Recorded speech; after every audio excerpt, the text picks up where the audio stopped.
Hello everybody, how's it going? Welcome back to another episode of the Horsey and Fox podcast. This is episode 9. We're back again. I'm the horse and I'm with the fox. I'm the fox. Yeah, how's it going? Going pretty well. It's going pretty good. Nice. I'm vibing.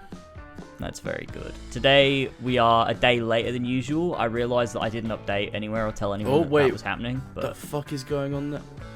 what happens?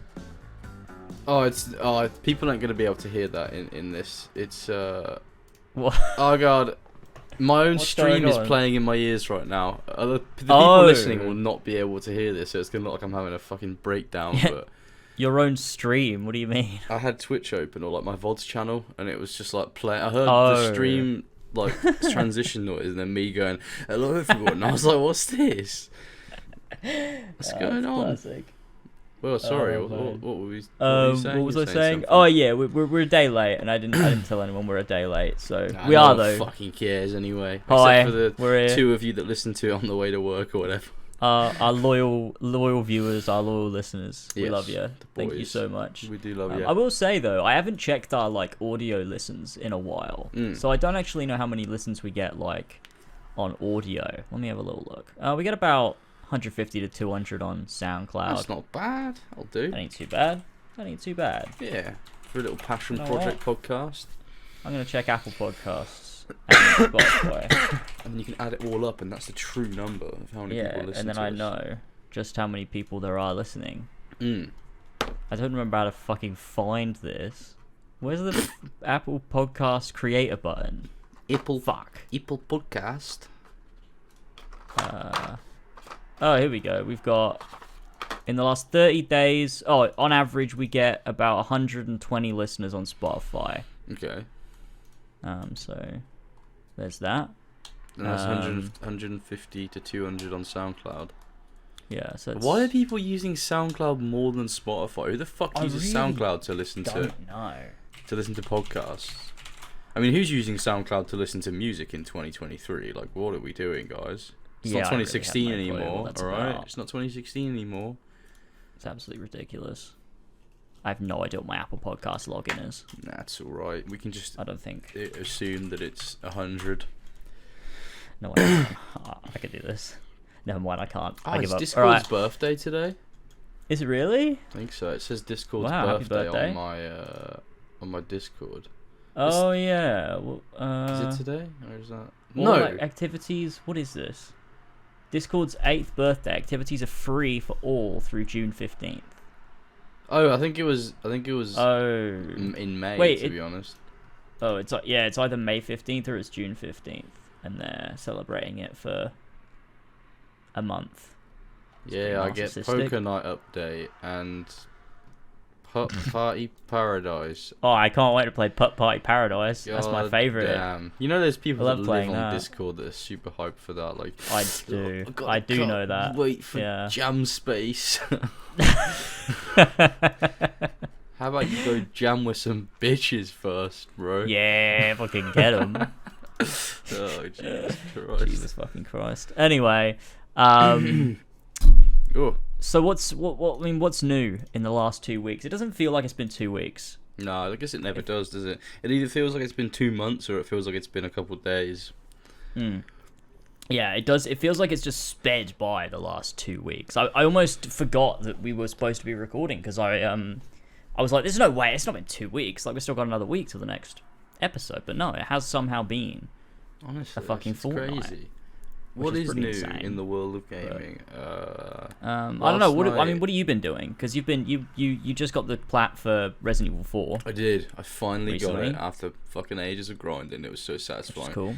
Nice. There were so many close calls in my final stream. Like, I got to this because I was using this guide to get the S plus rank for, well, as a save guide. You can only have 15 saves if you're playing professional mode, and if you want to get the S plus rank, you have to do it within 15 saves.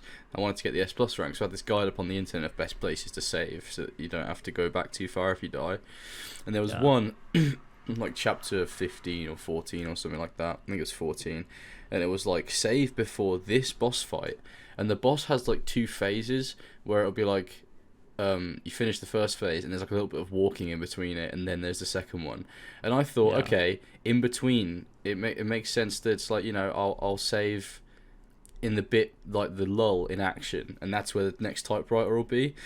I got to that bit and I realised like, oh, it actually, because there's 2 places you fight this character in the game, and the second one is chapter 14, the first one's like chapter 11 or something like that. And it turns out that I was meant to save before the first encounter of the second fight, if that makes sense. Right, yeah. Instead of in the lull between the 2 encounters of the second fight. But I just, it's hard to explain, but basically I didn't save for fucking ages, so if I didn't beat the boss, which is probably, in my opinion, the hardest boss in the game, if I didn't beat it in the first try, I would have gone back all the way to like the beginning of like chapter, like the last chapter or something like that, and I was like, I don't want to do that. I really don't want to do that, and it was super fucking tense. But Did you do it? I did it first try, yeah. I managed to do it. It was super satisfying. There were so many hype moments in yesterday's fucking stream. God, Jesus, that's mental. Because you had a fucking issue when you were trying to play Dead Space too. Like the game fucking crashed on you. Oh yeah, that was at awful. the end or something. I mean, you lost your save. Resident Evil 4 crashed in the first episode of my stream series. So I got to about chapter 5, got right near the end of chapter 5. Probably could have saved very soon, and then my PS5 crashed, and I was like, well, it's like Dead Space all over again. God damn it. Except it's not the final chapter, and it's not impossible mode, because I mean impossible mode, like I lost my entire save, whereas I only lost the progress up to like chapter 4 with that, so it was alright. Yeah, true. Fuck. Rari 4's great. What are you doing next? What's your plan next? What are you gonna play? What are you gonna do? I mean, hear me out. I'm currently playing Red Dead Redemption Online.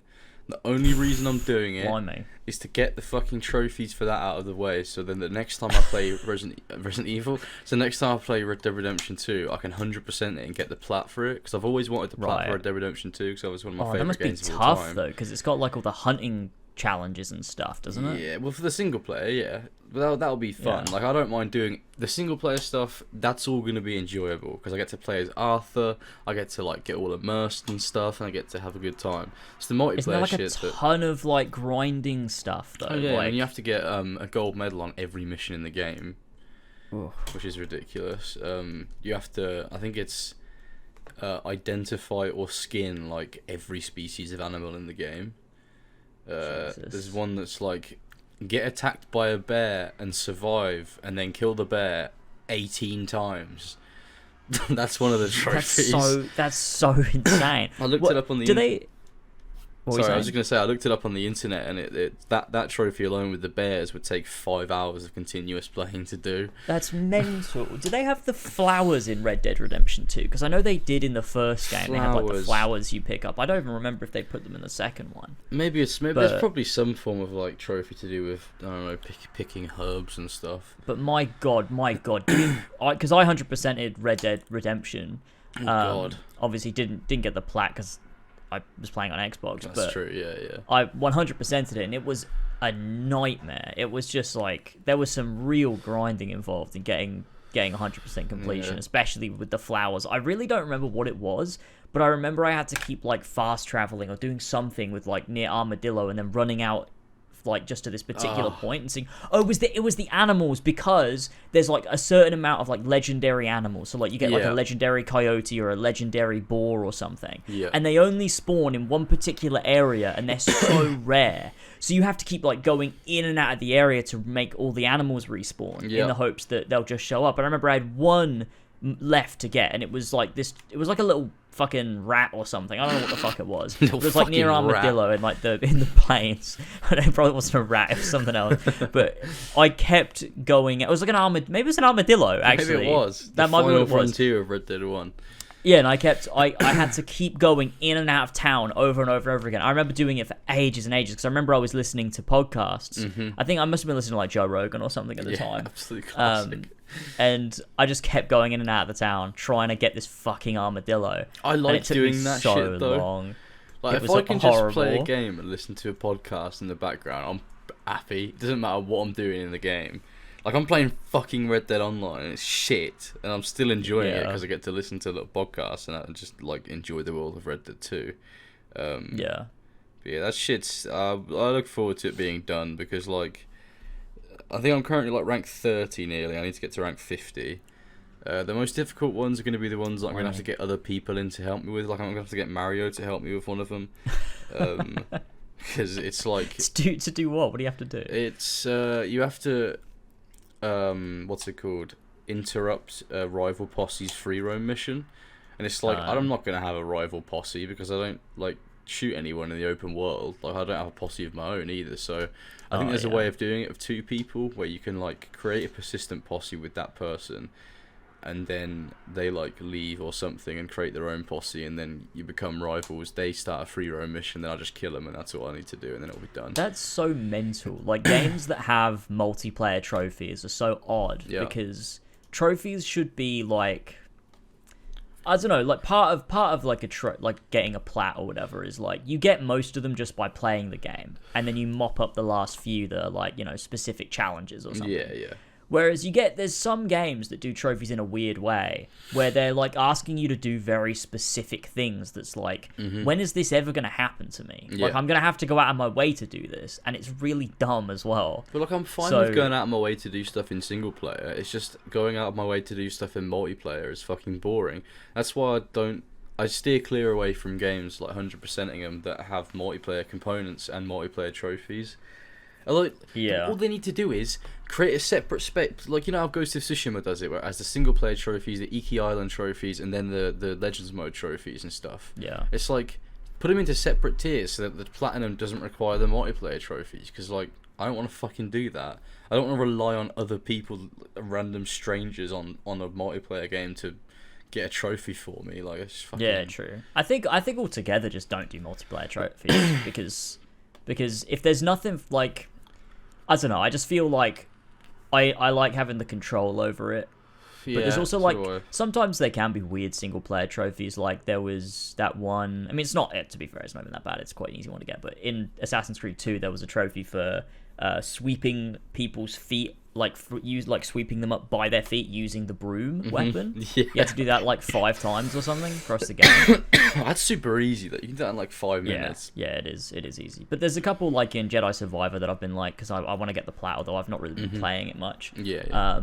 But there's a couple in there where I'm like, it's just like a little bit annoying to do some of these things where it's like doing very specific. It's like one of them is like you have to like lift up 10 enemies at once or something and then slam them all into the ground or something. Yeah. And it's just like, I don't know, it's a little bit annoying. With I feel stuff like that, I normally just get a tutorial for it. Like if it's like, you look for a trophy hunter guide or something, and they'll just show you the perfect spot in the game to do it. Where it's like, oh, you spawn in here and there's immediately 10 enemies in front of you. Press a button and you get the trophy. Yeah, and that's like it's a decent, like, you know, it's a kind of a fun process to go through, but it's also odd that a game is designed that way. I feel like all the trophies should be, I don't know, I feel like there should be a balance almost, like between like skill and like them being a bit obscure as well. I don't know, it must be hard to balance, to be fair. It probably I don't know how I would do it. I do like some of the trophies that are ridiculously hard though. Like, I mean, doing games like Bloodborne, Elden Ring, and recently like Resident Evil 4, like they all have incredibly hard trophies, but it's so rewarding when you finally get the plat. It's like, look at that, and you see like the little triangle that says like ultra rare, like only like 1% of people have gotten this, and it's like, I'm a fucking epic gamer clearly. If only 1% of people have gotten it. you get that on Xbox with like every trophy or every achievement. It's so fucking funny. Like you'll do something so normal like on Assassin's Creed Revelations, like complete memory sequence 3, and it'll be like, oh, rare trophy. I'm like, what? It's rare. Nobody's done this. Nobody's done. What the fuck? Yeah, I mean, that shit nobody's is playing mental. these games. People just don't finish games. Like every single like complete the game trophy or complete the game achievement is a rare one. Yeah, and it's like, that's crazy. True. No one finishes games. It is odd. Because, I mean, especially with how expensive games are these days, like, if I'm buying a game, I want to finish it. Which is why I'm kicking myself that I bought The Last of Us Part 1 for fucking $70, however much it is, and I have no trophies in it. I haven't even got far enough in the game to get one trophy yet. Did you play it? Oh, you did play it, though. I played it. I'm currently... Because I'm playing it on fucking... Well, I was playing it on Grounded, so it's like... Right. I was in the bit where you're in the skyscraper with Ellie and Tess, yeah. And that's the last bit I got to, like the room with but the there's two no clickers in it. trophies before There's that no at trophies all. before that. No, there's not even chapter related trophies or like anything. Like there's not even a trophy for like completely the prologue or anything like that. Yeah. Or like meeting Ellie or just anything. Like you'd think there'd be trophies before that, but apparently not. So I've played it for like 4 or 5 hours and I've got no trophies on it. It just looks like I'm shit at the game. But I mean, let's be honest, who the fuck's looking at my PSN profile? Nobody but me anyway, so it's not even like it matters. Yeah, that is true. Like it is weird. Like I like when I get a plat and I get to tweet it out and it's like, hey, I got a plat. Yeah, that's but like fun. no one's actually looking. Like nobody cares. But it's to be also fair, like fun. My mate was at like this barbecue the other night that I was originally going to go to, but I couldn't because like it was for a conflict of planning conflict, whatever the fuck it is. Like I was doing something on that day, and the dude's house it was at has a PS4, and my mate who went was like, oh, let's look at George's PSN profile, and they started going through my trophies, and he was like hyping up all my platinums and shit to the people there, and he was like, look at this, and then some guy was in the corner, and he goes, yeah, well, I've got 70 platinums. And it's just like, god damn, he was hyping me up, and I've been fucking shot down by this fan who's got 70 platinum trophies. Oh, that's funny. So it does matter. Exactly, it does. It matters. I wasn't there to defend myself, so I need to get my trophies up in case that ever happens. Yeah, you gotta do that. You gotta beat this guy who's got 70. Oh, Jesus God. Christ. How many platinums do you have? 21. That's Resident not bad. Evil 4 was my 21st, and I have one more trophy to get on Kano Bridge of Spirits as well, and I haven't done it, so. Yeah, but see, the thing is with trophies and plats is it's like the plat you have matters more than how many, because you could get 70 plats on like these dumb games that have That's like true. 2 trophies and you get a plat on it just because you want your number to go bigger. Yeah. But, you know, if you've got the plat on like, you know, Bloodborne and Dark Souls and or stuff, like Final it's like Fantasy that means 14, more. where only 0.1% of players have the plat for it. That's mental. What must be the trophies for that game? They're mental. Like I think the rarest trophy that isn't the platinum is like a bronze trophy, and it's like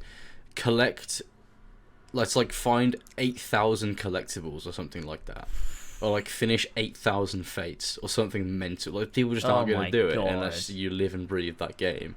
Yeah, unless you're just playing it. Most of the trophies will probably be things that you just happen to do if you like play that game. Yeah. You play that game religiously, and then you just end up getting some of these trophies. Yeah, although there is one for like binding coils and stuff, and like other raids and stuff like that. And I think there's one that's like reach level 80 with every Disciple of War and magic. That's crazy. Shit's mental. I don't have the time for that. That's mental. I've literally only gotten to I'm level 77 on one job. That's it. That's my highest. You've been playing it for like 2 years or however long it's been. Literally, I think I have like 300 hours in it or something. Really? And something like that. I've yeah. got like 400. I think last time it must be artificially inflated. It must be. It must be. Yeah. I must have left That it. No, makes I know sense. for a fact I've left it on because I would Yeah, sit you there have in it the every gold game. saucer. Like you have all these hours on games, and it's just because you leave your console on for like 4 days at a time. I've got like 1,102 hours in Horizon Forbidden West. It's like I didn't play it for that long. There is not that much content. You have to replay that game like 100 times to get that much fucking content out of Horizon spend Forbidden weeks West. in photo mode, which I technically did. So I mean, maybe it's real. No, it's maybe not. it is. It's not. It's not. Oh my god. That's what's Jesus happening Christ. recently in life. Life, yes. Yeah. Well, that's gaming. But in gaming news, recently, we had the PlayStation event happened recently. I don't know if you saw it. Of course I didn't. And everyone was like, "No, it's shit." It was bad event. It was a bad event. Yeah, because everyone was like, it was like Multiverse of Madness, where everyone was hyping it up to be like, oh, there's going to be all these cameos in it. And so everyone was like, Bloodborne Remaster, Ghost of Tsushima 2, fucking Last of Us Factions, new Uncharted game. Everyone was like fucking going crazy and shit. People were like, Atreus game could be announced. It's like, no. Yeah, None of that shit's going to be announced. Right, the thing is, PlayStation has not had a showcase for 2 years. Yeah. And it's like this is the first time like in 2 years they've come along and they're like, right, this is our showcase for first party and third party IPs like that's working with PlayStation. We're like, okay, that means something. But like the only games they announced were like, you know, the Metal Gear Solid 3 remake. That's pretty hype. Which is cool. I've never played Metal Gear either. Well, except for the Phantom Pain. Like I played Yeah. the intro and that was it. Yeah, I played the intro as well. So it's like, yeah, that's cool. I can acknowledge that's cool. Yeah, but it is a and remake then at the end of the day, so it's not like anything to like. I want new IPs. Yeah, exactly. That's what I wanted most of all. And then we got to see Spider-Man 2, which was cool. It was a cool demo. Oh, did they not announce Phantom Blade? Is that what's called? Phantom Blade Zero? Is that what it's called? Oh yeah. There was that too. That looks sick. That looked really cool. Yeah, looks that like did look Ninja cool. Gaiden. To be fair, yeah, that looked really sick. I really like the look of that. Yeah. But other than that, I can't remember anything else that was there like that stands out in my mind. We got like a new 16 trailer. That was good. Oh, see, that's cool. Final Fantasy 16. That's a big hype game. But it's also like, I don't know what the showcase was for. Like, it just feels, especially when you look at their 1-2 years ago, which was, you got a bunch of, big games showing up there. It was a huge event. That was such a cool event. And the one before that in 2020 as well. They need to do one that's like big. I think they spread themselves too thin. It's like they'll announce a huge game and then it's like the rest of it's kind of shit. And it's like I want a stacked fucking PlayStation. Yeah. Oh, Ghost Runner 2 was announced. Oh, that was cool. Yeah, that was cool. I don't know. But again, it's another one of those things where it's like cool game, but it's not anything. It's too not crazy. what you expect from a first party PlayStation showcase. No. Like you're expecting these heavy hitter AAA games, and it's like there was a bunch of cool stuff there, and like there was a bunch of games where I'm like, oh, that's cool, I'd probably play that, but that's not how I want to feel coming out of the PlayStation showcase. You want to feel like, oh my god, I can't believe they just did all that. Yeah. Like that's how it always used to be, and I feel like they've got a bit. That's what you want. That's why E3 was so good though, because you'd get everything all in one, and it'd be like, oh, that was crazy. Yeah, like I remember E3 2016. That PlayStation event was really cool. That's where they announced God of War. And they showed which was good, and Horizon, I think was that year or was that 2015? Could have been both. I do not announced, but remember. like could have been shown at both. But I remember it was a very, very cool event. 2016 had Ghost of Tsushima as well, didn't it? 2016. I believe that was the same year, where he's wearing the Reed outfit and he's looking over the hills. Let me have a look. Someone's left the timestamps here. They did. So 2016 was God of War, Days Gone, The Last Guardian, Horizon Zero Dawn, Detroit Become Human, Resident Evil 7, a bunch of like VR games. Then. I think it was 2017. Death Stranding and Spider-Man PS4. That shit is that's what they showed. huge, 2016. to be fair. Yeah. That's a fucking event. Like people don't want to be blue balls by the events. They want to reach that climax. And that's not where that analogy was going, to be honest. They want it to be hyped. They want it to feel like it's a big. That's why I don't watch these events anymore. They're shit. They're not like they used to be. E3 was a great time, and now it's just, we're gonna pussyfoot around all the big announcements, and then for some reason, Naughty Dog are gonna release an announcement afterwards saying sorry that we delayed a game that's not announced, or like didn't announce it, or like I don't know why they did that. That shit's hilarious. I know, it was so weird. They're like, sorry guys, we didn't do a trailer for the game that doesn't have a release date and hasn't really been like officially shown off yet. Sorry about that. Yeah. Like, what? In the classic format with like the box and the text in the center, and it's like really serious. Oh, it's bullshit. Oh my god. Speaking of that, to be fair, I mean the Gollum game did one, and they need more than that. Like I do not like what has happened with just like games can be like sometimes games just suck and that's fine. You don't have to apologize. That's true. The game's bad. Like when it's a game like say GTA 6 comes out and it sucks and it's broken and it's completely just fucked. Mm-hmm. Like people are gonna be disappointed. Yeah, it would make sense for Rockstar to be like, oh shit, we fucked this up. Yeah. But like Gollum, like why are you apologizing? Like, just because a game comes out broken, like you don't have to apologize. Like it's just what happens. This sometimes games game aren't good. Was a money laundering scheme, man. There's no way anyone asked for this or wanted it.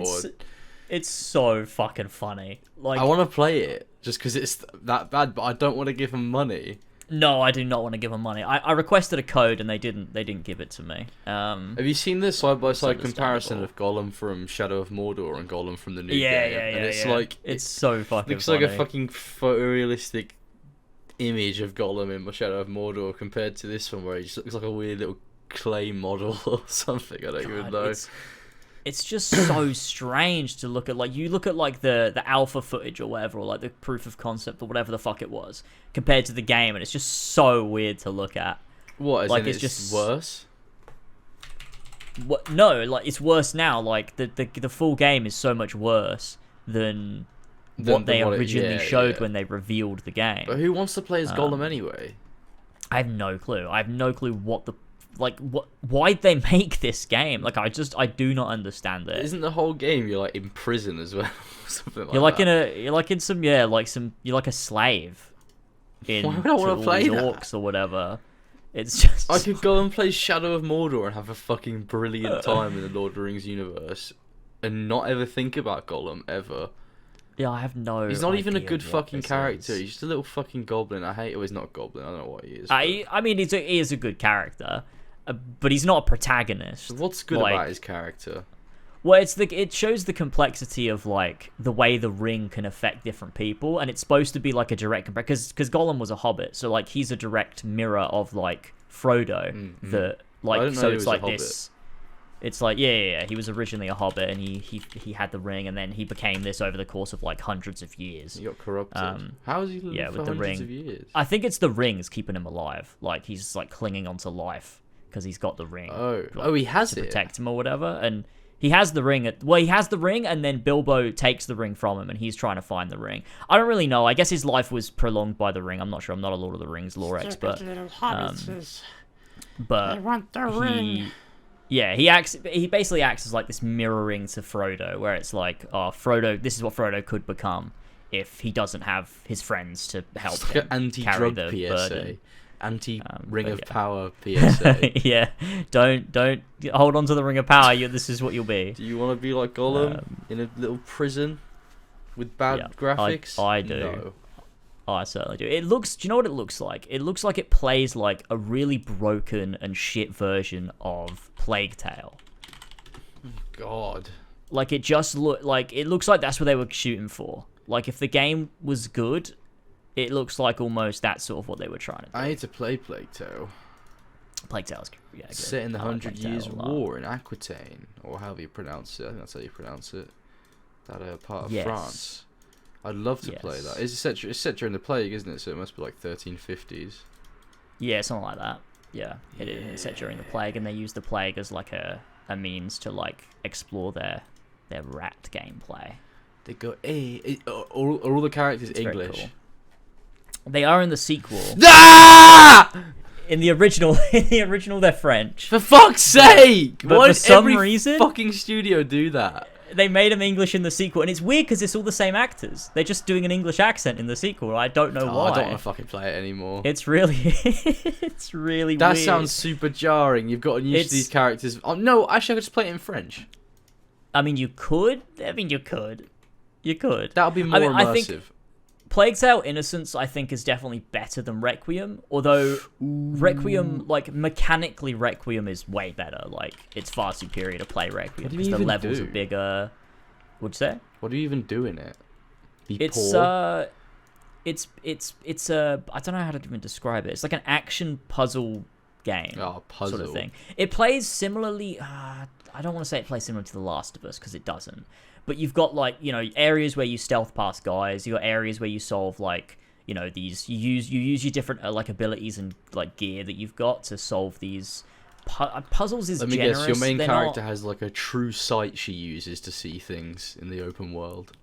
No, she doesn't. She doesn't. Oh wow, No. I'm surprised. But you later on you do get it's a You get eagle vision. I don't want to spoil why or what it is in the You context. get plague but like, vision. you do get plague vision, rat vision, which is Dirty little rat vision. a thing. But no, it's cool. I mean, the second game is definitely better, like to play. Yeah. I just think the first one has a bit of the story's a bit better, and I like that they speak French instead of speaking with an English accent. But Gosh. the second one is like it's very grand and very cool, and it's good. It's got a great soundtrack too. Plague Tale's great. Yeah, I reckon I'll play them, and you know what? I'll play them in French I mean, you definitely can do with that. some subtitles. And then I won't have to worry about the change in accent, because that shit would put me off playing it. It sounds like such a small little thing, but that shit would put me off playing it. No, it's definitely weird. It's definitely a criticism I have. I wish they hadn't done it. It's not super jarring because it is the same actors, so you can still hear, like, it still sounds like them. It's like, hello, we're in France in the 14th century.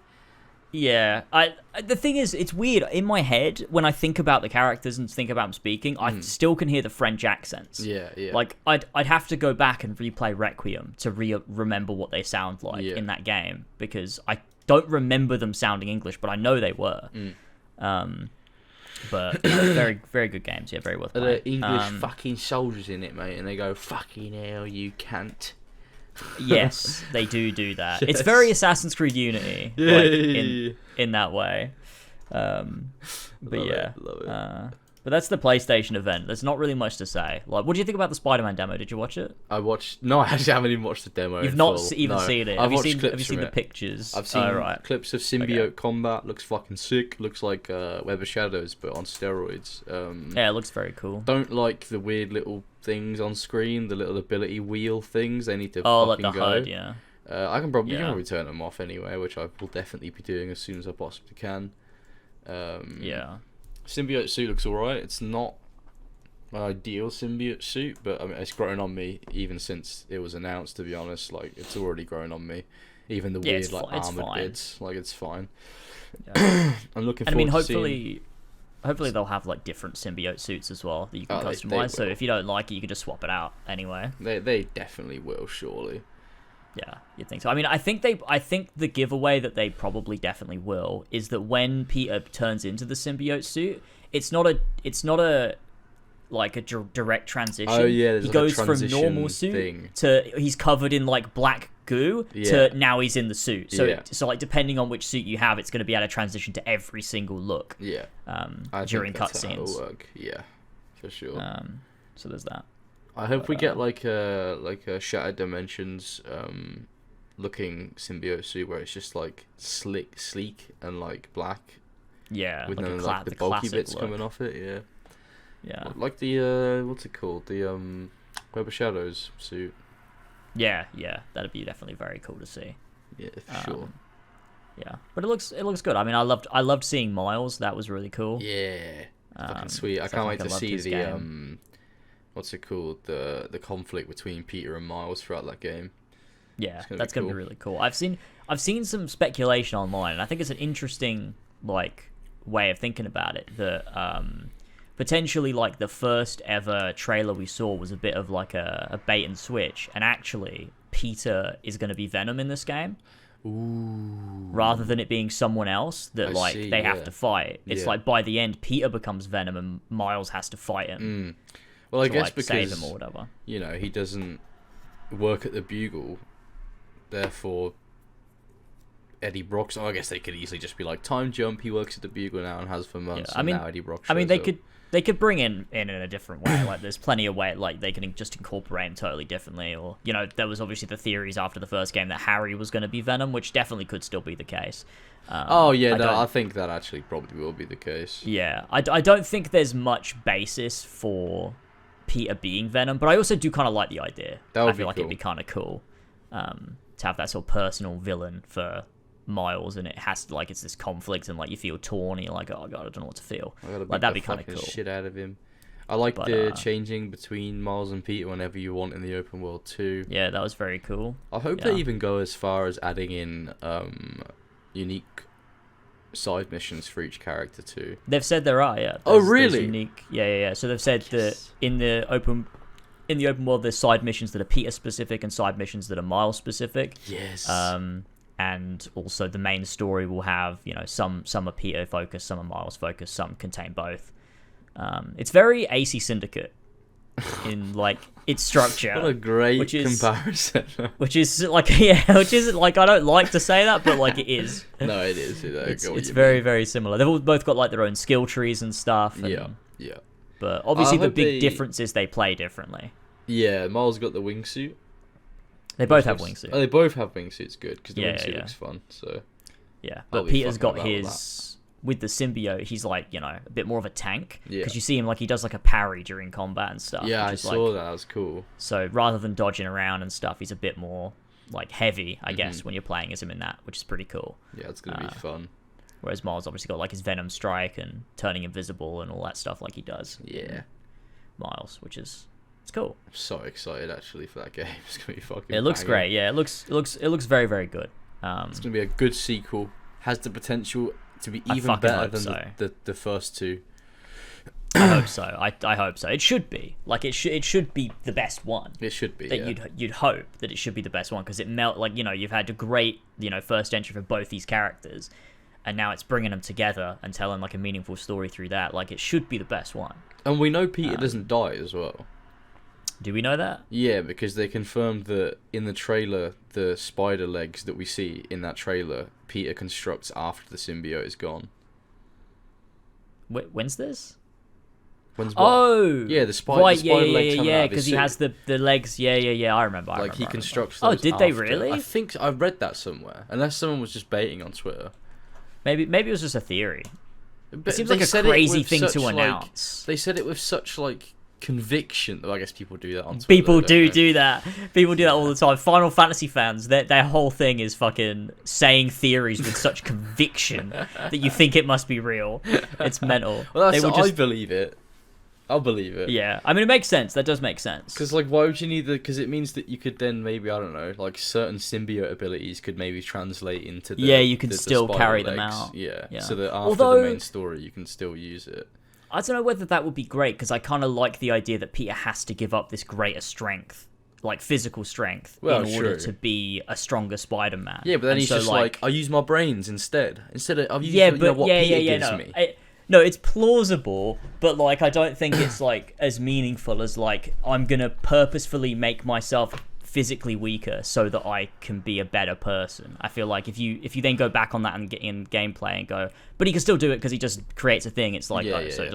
it doesn't mean We'll do anything something anymore. similar. Maybe it'd not be to the extent of the symbiote. I want the symbiote to feel kind of Yeah. overpowered when I'm using it. Yeah. Because that's the Yeah. fucking point of it. Like, it's to make you feel like a big alien god. Yeah, maybe it carries over some things like you can still parry and stuff. Yeah, stuff like that, like quality of life things, but not Yeah, like just you wouldn't be able still to stuff. grab people the same way you can. Like when he like shoots the fucking tentacles out and like just sucks people in and grabs them and shit and like goes mental. Yeah. And I think as well, like your basic attacks should just be stronger when you're in the symbiote. Like Yeah, you could like like knock hard people hitting. down with a few hits, whereas with you have to try a bit harder when you're just regular. Thing is though, in Web of Shadows, I would always neglect using the symbiote because I'd be like, but I want to be Spider-Man, I want to be good guy. It's like, Yeah, obviously I'm which not I going to do think- that this time, but... And I think like with the choice that Web of Shadows gives you, it's cool, and I really like that, and I think it works for that game. But I hope that this game is a bit more linear in that like it forces you to use the symbiote when Peter has the symbiote. Yeah. Like, and as he loses himself more, maybe it forces you more and more to stay with the symbiote rather than you could just choose. Yeah. Because then you don't really have an arc. He's like, because you could just choose to never use it. Exactly. Like, And then it's like, well, what's the game about? In story missions, at least, like to Yeah. use it. Yeah. In the open world, I wouldn't want to be forced into using it. Like sometimes I want to just switch between them randomly, and I want the freedom to do that. But in story missions, it should force you, because then it would make no sense if like there's this sudden decline. And it's like Peter hasn't even been using it for most of the game, and it's like he suddenly turns evil without really using it. It doesn't really make any sense. Yeah, I think if they let you switch in the open world, it's like whatever, I guess. But also, part of me is thinking, well, you look at like the way it's always used when they do it in the comics or the cartoons or the movies, even like he does always have it until he loses it. Like he keeps using it. Like I just feel like there might be a bit of dissonance in that, like you do a side quest and you're not wearing it, and then it's like.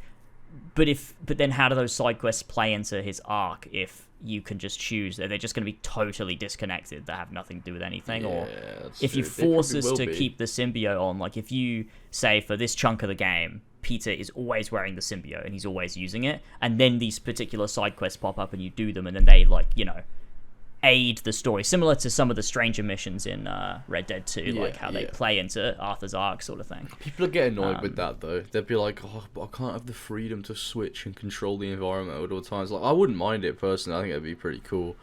Like, it'd feel very immersive to be like, it's not me making the decision to cut, you know, make sense with the game's story, like, and you know, role play basically. It's the game forcing me, like, my only option is to use a symbiote. I think that'd be pretty cool, but a lot of people would be like, I don't really want to be forced into it, because like that locks you out of using so many suits throughout the game, like in the open world, and it's like people love the optional suits and stuff, like taking that away from them. If they did that, I think Twitter would go insane and they would add an update that means you can change it. I think as well, though, I don't think the symbiote is going to be a majority of the game. I reckon it's going to be, maybe it'll be like half the game. Yeah. Or something. Yeah. Maybe a bit more. But I reckon there'll be a large chunk where you're not in the symbiote suit. I hope so. I mean, I want it to feel like, you know, it's this build-up. And it starts off and everything's normal, and everything's normal for a while, and then shit starts getting crazy quickly. Mm-hmm. I fucking love Yuri Lowenthal's symbiote voice as well. It's so cheesy. It's amazing. Yeah. I love that about it. I think it's great. I think a lot of people have been like, oh, this doesn't sound, like, threatening. I'm like, Peter Parker has never sounded threatening in the symbiote suit. Yeah. Like, it's always a little bit, like, you know, it doesn't really work, like, but that's what works. Shadows, like, he's still super goofy. Like, he just seems a bit snide. Like, it's not, like, threatening. He's not threatening. Spider-Man is not threatening. Unless he's actually angry. You know, that's the only time Spider-Man is scary, but not to the audience. Like, he's never scary to the... Like, I didn't watch Tom Holland beating the shit out of Green Goblin in No Way Home and think, God, he's really scary. Like... Tom Holland is scary. Tom Holland frightened me. It's the scariest man in the UK. Oh, man. But no, it looks good. It looks I'm excited for it. Probably my most hyped game of this year, to be honest. I think it's probably my second. 16 probably takes place over that. Fuck off with that shit. Final Fantasy, hot take, Final Fantasy shit. No, I'm joking. That's not even a hot take, based, honestly. Oh, God. But yeah. Also, of course, we've got Starfield coming out this year as well. It is coming out this year, I believe we talked about that they're doing an episode, event soon. Yeah, well, we've got the PlayStation event just happened. We've got the Xbox event coming up. We don't need to talk about Xbox too much because I feel like the last two episodes we've talked about the future of Xbox and I keep fucking it up. I feel like we do that every time. Literally, when I was editing last episode, I went and like checked the previous thumbnail because I was making the next time. I was like, oh, we talked about Xbox last time too. You just keep shitting on Xbox. Sony ponies, man. But there is the Xbox event coming up. I suppose we should probably talk a little bit about fucking Assassin's Creed Mirage. Oh God, I haven't even watched anything from it. The movement looks like shit, and for some reason Ubisoft called it a coming-of-age tale, and that's not what coming-of-age means.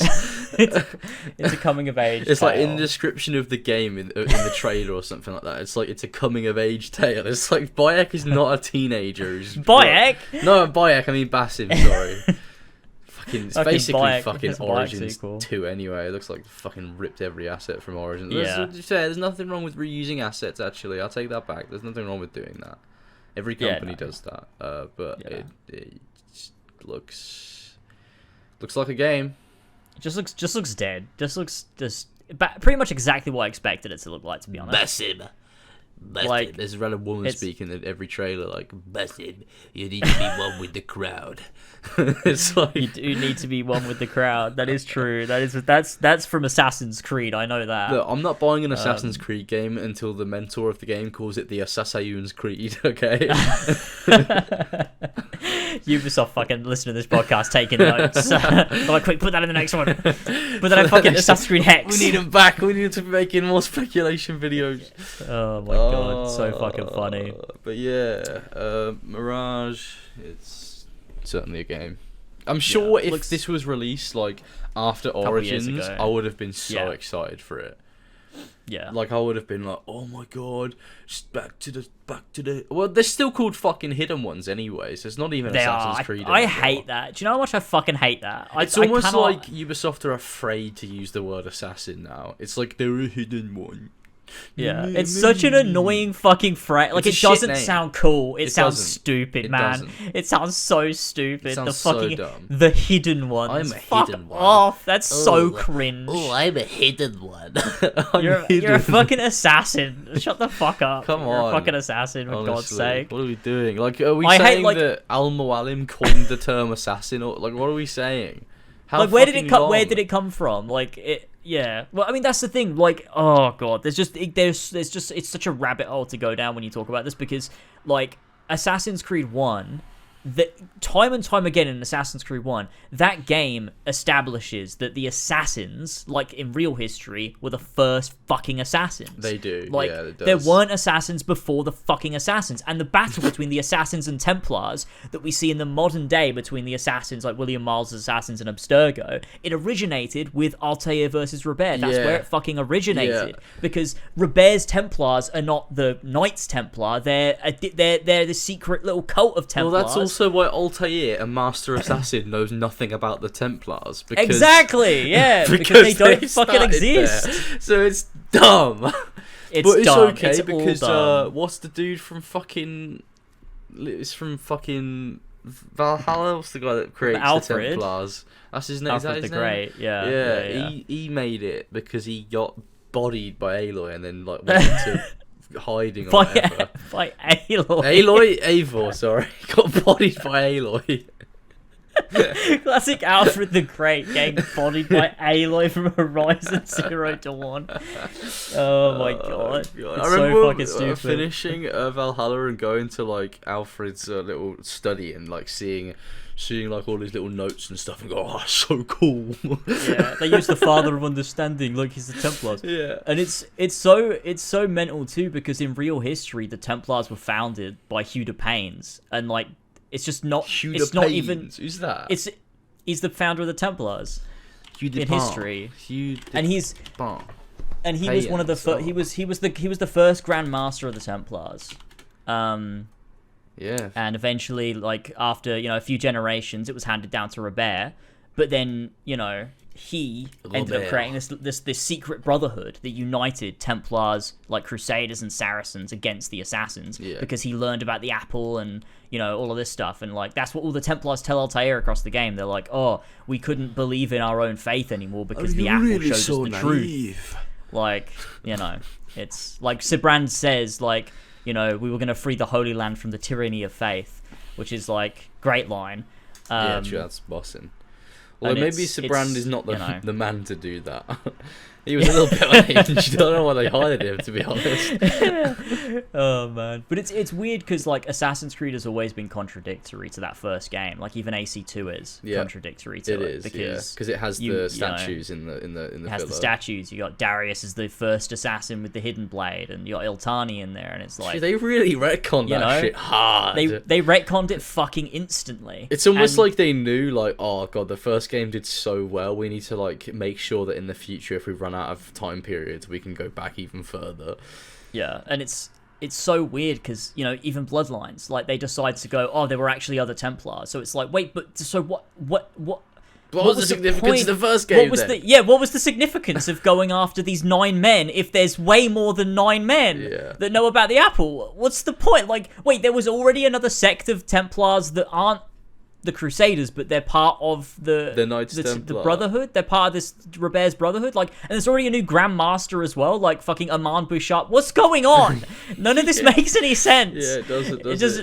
Nothing that came after AC1 makes any sense in the context of AC1. Yeah, like Ezio's story is great, but it isn't Assassin's Creed, which is a weird thing to say, but it's like it's weird. It is weird to look at because Assassin's Creed 2, like I watched this video a few months back called Assassin's Creed 2 Ruined Assassin's Creed, and I clicked on it out of pure spite.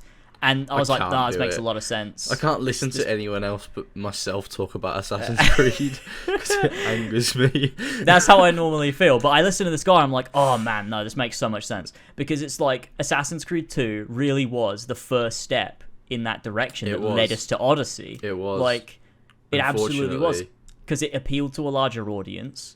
It threw away the the grey area between assassins and Templars in favor of hero versus villain story. Yeah. It got rid of like blending and made it contextual, so now it's not an action you do as you're just like moving around. It's like you move into a crowd, you're invisible, like it's automatic. Although to be fair, the grey areas of the Templars and assassins in Assassin's Creed 1, I noticed isn't even that interesting anyway, because it's like, well... Oh, we're going to have this discussion, I will fight you. But it's Why? like... Explain.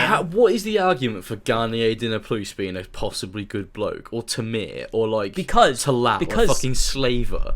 No, the thing is, right, it's that overall, these Templars together as one whole are bad guys. They're doing bad things, for sure. Like, they have to be stopped. Because Altair says it. He says, individually their actions seem noble, but viewed as a whole, but they don't, like though. Their designs upon the Holy Land become clear. But like you look at like they gradually get more and more nuanced as it goes on. Like each person, like especially you look at like Jubair, for example, and what he says. Like you can.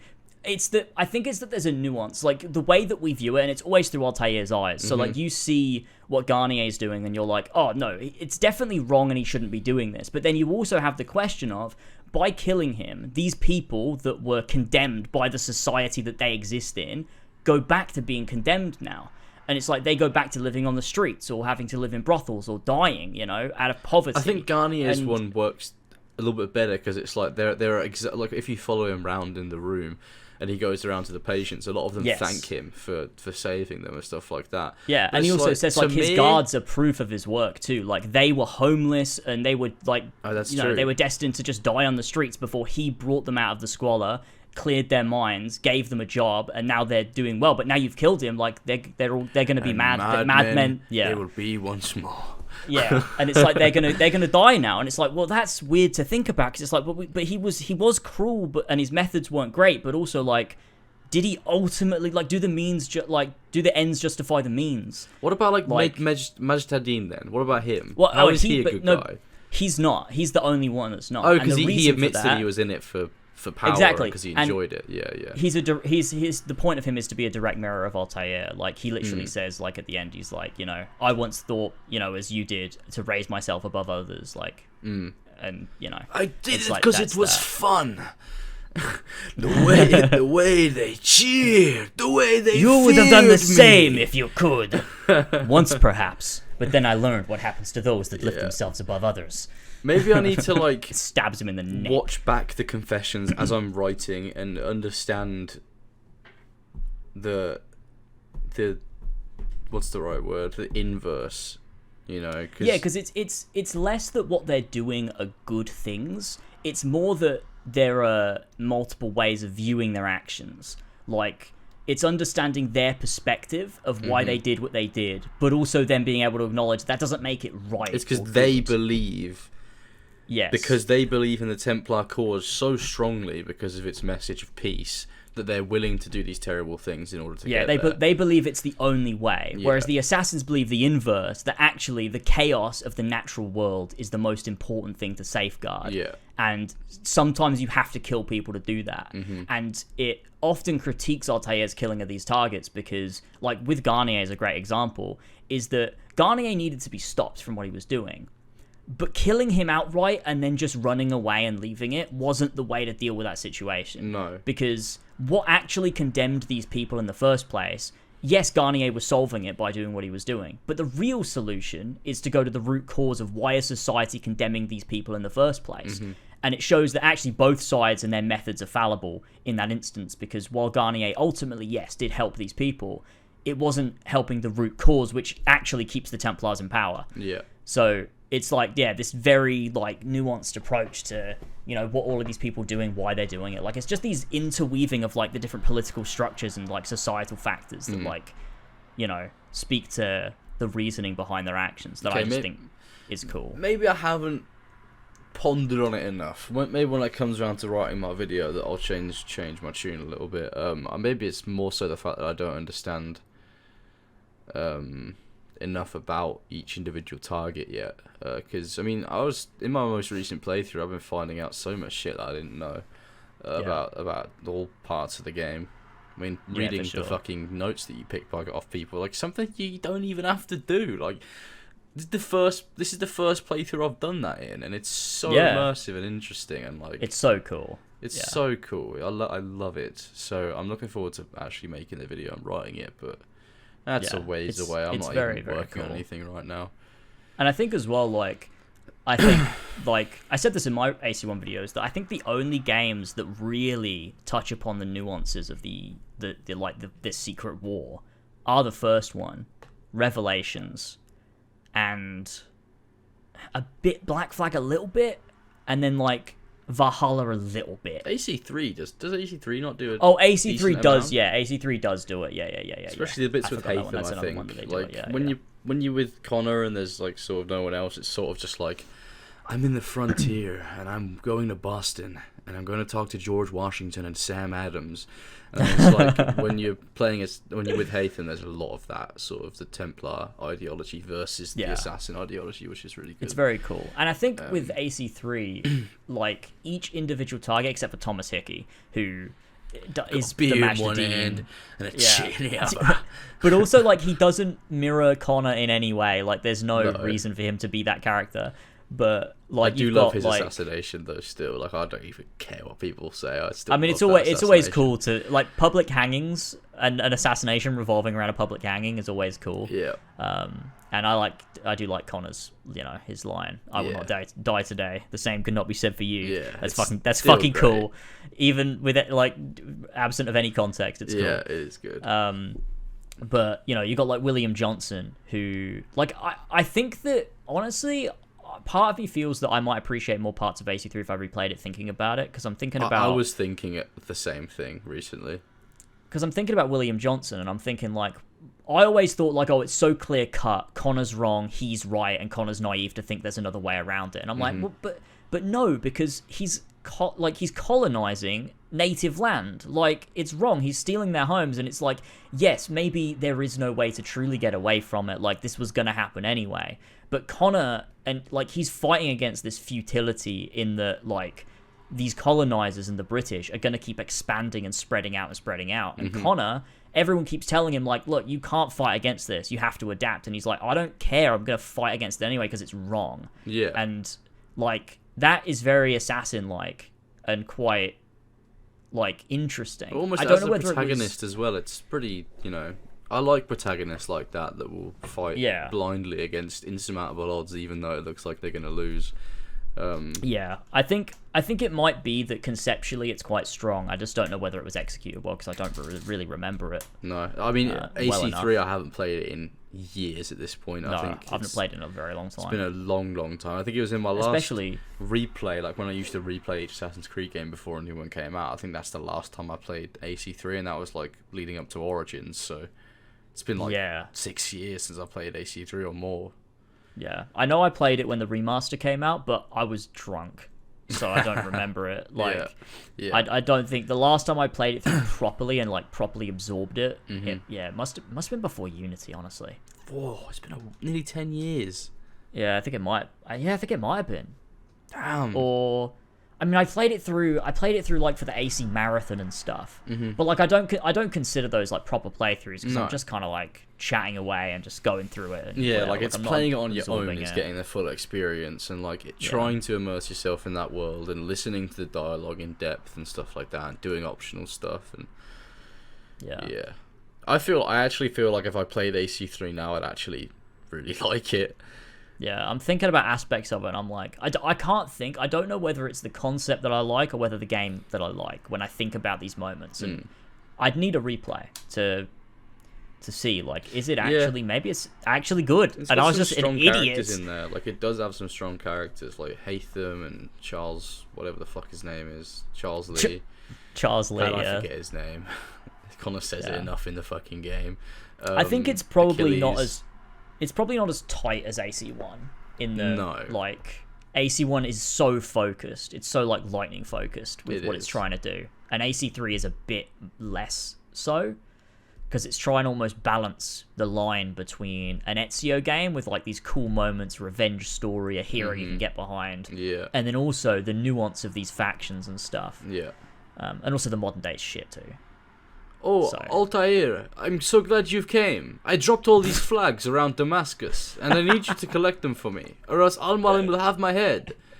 What are you talking about, bro? That's my favorite. One of my favorites is the reoccurring informant in, I think it's in Akka, who has flags for you every single time. Like, it's this guy, like, you show up in Akka on, like, one of the assassinations, and he'll be like, Al-Mualim has instructed me to tell you to collect these flags. Yeah. And he really doesn't want to do it. And then next time you come to Akka, you come back around, he's like, Al-Mualim has ordered nothing. It is for my own pleasure that I ask you to collect flags. Yeah. I'm like, what? What are you talking about? It's like, you're withholding important information from me because you want me to run around and collect some flags. You're insane. It's so funny. You're insane. Yeah. Oh, man. The informant missions are fucking mental. They're funny. They They're are very funny. But that's Assassin's Creed. We didn't really talk much about Mirage. Mirage, because there's nothing to talk about. There's nothing to talk about. It looks I know like the main Valhalla. character is Loki, so I don't care. So that's all that matters.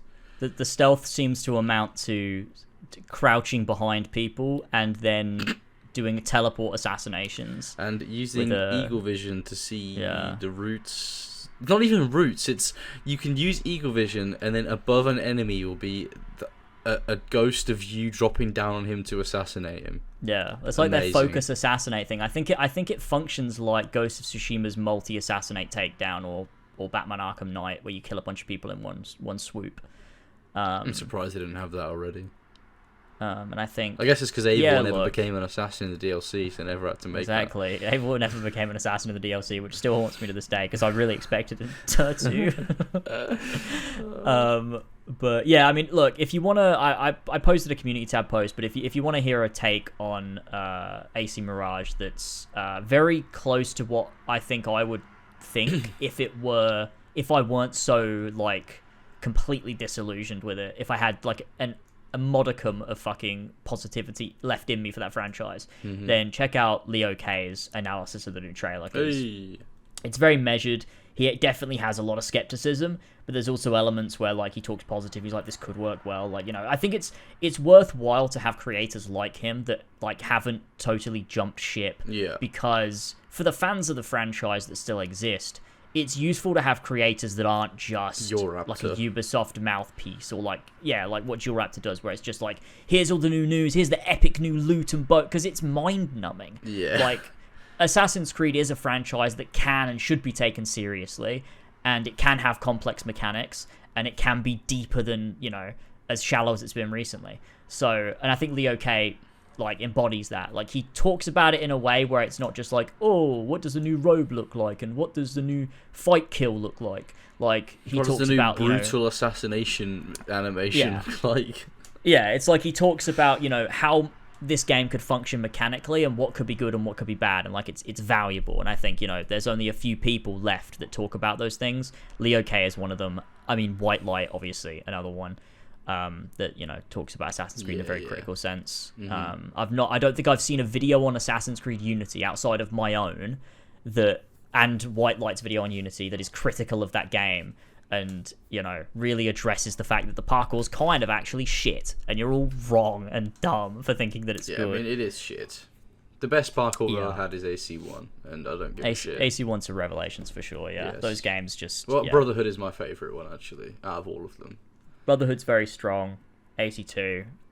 Revelations is also very strong, but a lot of that's due to, I think, level design. And the Hookblade, well, I think the Hookblade speeds it up, but, like, to the detriment of it. Because, like, it automatically snaps you to the top. It slows it down. Yeah, like, so say if you want to do a wall eject, you have to wait for the animation of him grabbing on with the thing to finish first. Whereas in Brotherhood, you could just run up and jump off, like, push off straight away.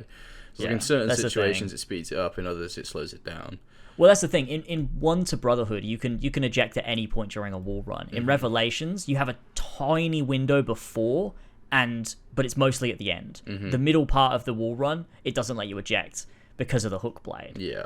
And it means you can't get a lot of... Well, you can get height, but, like, it's slow. Yeah. Whereas in Brotherhood, you can eject, like, midway up a wall and go off to the side, and it's way better. Yeah. In that sense. But, yeah. Yeah, there's the AC chat, you fuckers. There you go. Yeah, it scratching looks like your shit. arms wanting that. Yeah, Mirage looks fucking boring. Honestly, just looks boring. Look, James, why don't you fucking wait for it to come out before you fucking say that? Yeah, true. That's a good. That's I'm a not good allowed point. to judge from trailers if a game looks good or not. I'm not allowed. No, you're allowed to judge if it looks good, not if it looks bad. Oh, that's true. I got a You're allowed to be tweet. excited for something. I got a tweet like, "Stop fucking crying like a bitch baby. You're always fucking crying." It's just like, come on. They say through tears. Yeah, but the thing is, I don't want to respond to it because then it's just like, Yeah, it just no. looks like I'm annoyed, and it's like, no, I just think you're stupid, but I don't want to spend my fucking free time refuting you. So it's like I just have to read it, be annoyed by it, and then not say anything about it. Yeah. Oh, those people are like, it's so crazy that Stop being AC a fans bitch. are like this. Stop And being it's a weird as well, crybaby. right? Like, every other franchise on Earth, right? You would think it's reasonable for your expectation of the game to be, it needs to be like a franchise that's been going for 15 years. It needs to be at least better than the very first one, right? Yeah, you think like that's so. a normal fucking expectation. Like if You'd Final think so. Fantasy 16 is not better than Final Fantasy 1, we've got a fucking problem. We do. Right? But with Assassin's Creed, if I say, sadly this isn't as good as the first one, they're like, what did you expect? I'm like, that's what I expected. I expected it to be better than a fucking 15-year-old game. It's very different now. It's a very different franchise, actually. Stop crying like a baby bitch. Oh my God. Upset over it. It's fucking wild. Like, dude, that's sorry like that I a prefer hot better take. game. Right. I just expect after 15 years they'd make a better game. That's just what I expect. Yes. And they haven't. They haven't. Well, So, I think, to you be know. fair, from my perspective, Assassin's Creed Brotherhood is the best Assassin's Creed game, but AC1 is the best assassin fantasy, if that makes sense. Like, it encapsulates what being an assassin should be the best, but AC Brotherhood is the best open world game in the franchise. Or maybe even Black Flag, to be honest. Black Flag and Brotherhood are very similar. Yeah. And they're also both very similar to AC1 as well. Like, one of the things I love about Brotherhood is that every single side mission is integral and focused to the taking down of the Borgia. Yeah. Which really is similar to AC1. Every single thing you do in that world is focused on Altair's mission, on what he needs to do, on taking down this target. And Brotherhood does a very similar thing. It's like every single side quest. Is collecting the plays flags into that. really Okay, that well, important? the collectibles aside, they don't matter, and they also don't matter. Like collecting feathers also doesn't matter in Brotherhood either. Yeah, they have their. My bad, goddamn. They definitely have some flaws. Yeah, there's definitely some parts of it, but on the whole. But it's cool because whenever I collect a flag in AC1, I can hear the cool. Yeah, I That's do love worth that it sound. for me. That's very cool.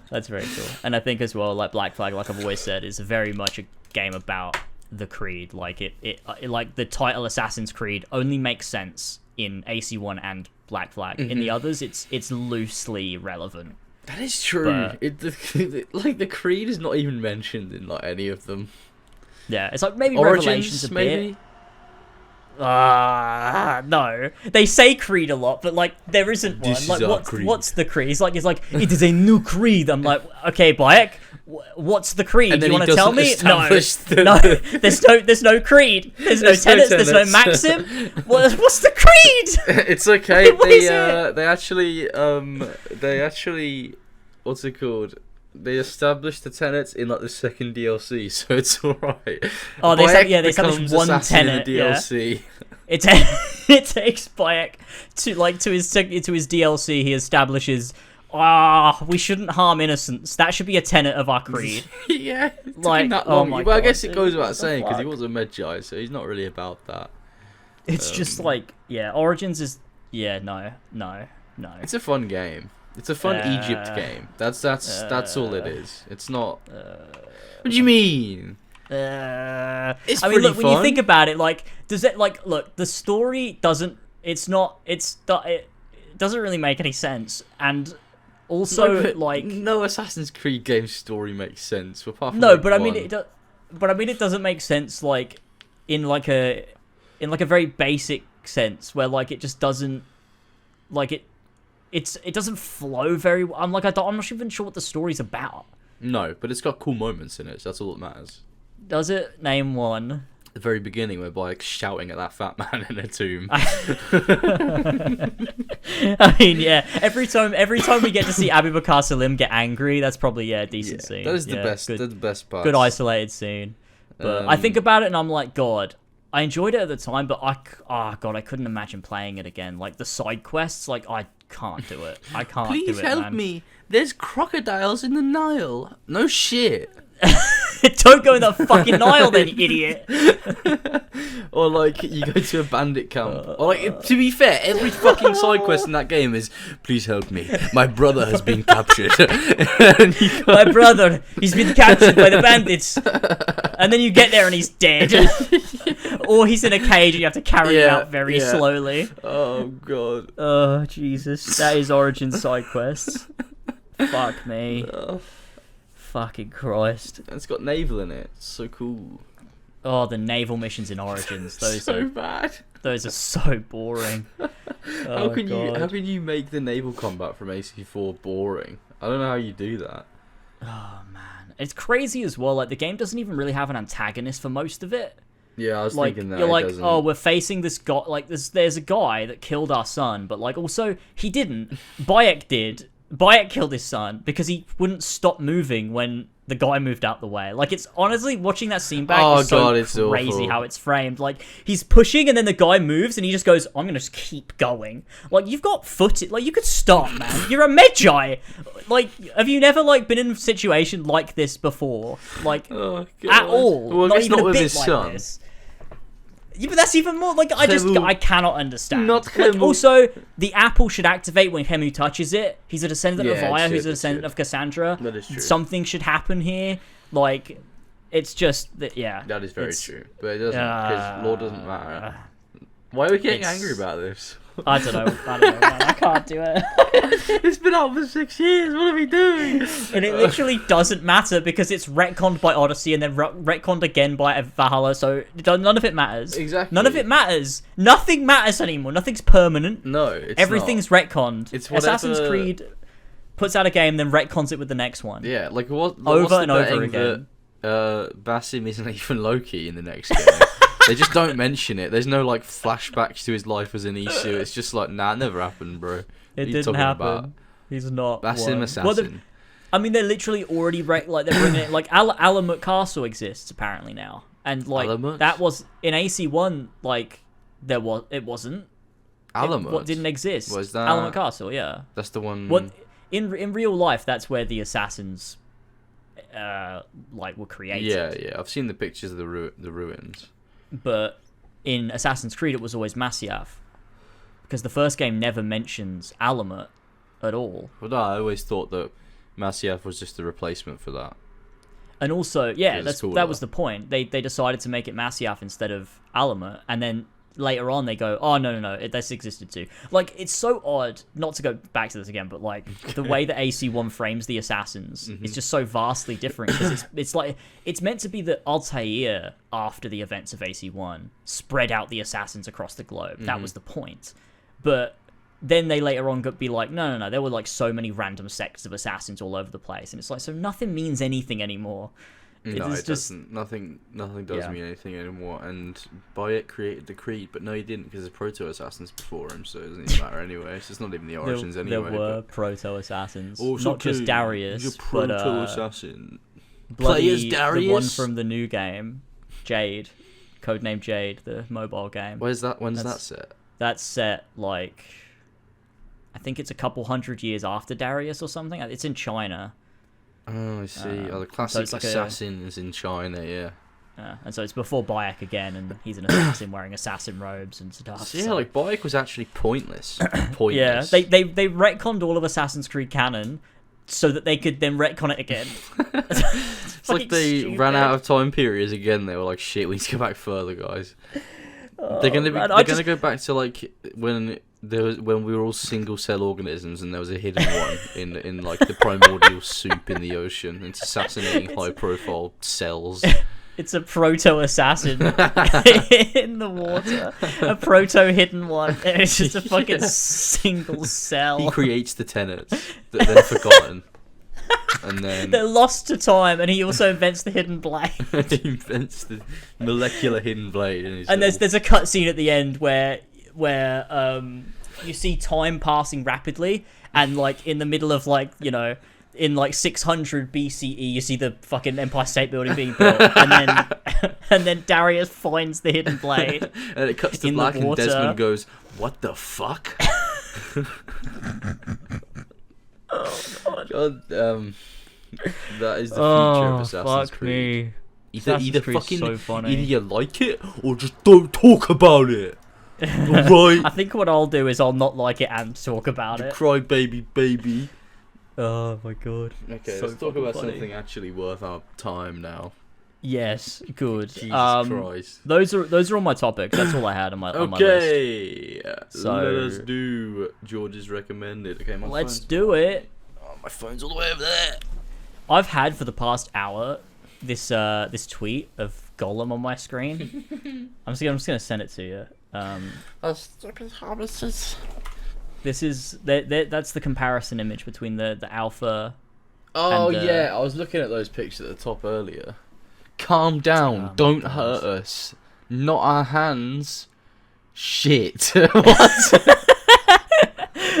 And then you've got convinced Spider. Smeagol to kill the beetle and hide. Too dangerous because Gollum cannot kill orcs wearing a helmet.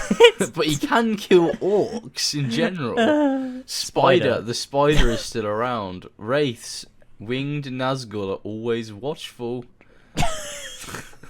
It's not real. It cannot be real. It's not a real game. How do you Oh my how do you God. develop a game and it's worse when it comes out than it was in the alpha? I don't understand that. Okay, we've talked about I that also already. love how in their apology message they called it the Lord of Ring Gollum.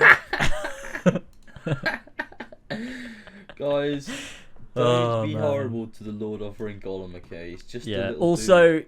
Also, guys, it doesn't matter how bad this game looks. You need to buy it because you got to support the devs. So Yeah, support the devs because they won't get a fucking paycheck if you they, don't buy they're the not going to game. get. They're going to be homeless and on the streets like Gollum if you don't buy the game. In fact, you actually have to buy every game The ever studio made. that employed them didn't have money to pay them with, so they're actually waiting for the for all that to come in so they can actually pay them. That's why it's so bad because They all- actually held their employees at gunpoint and asked for money so they could fund the game because exactly they needed it.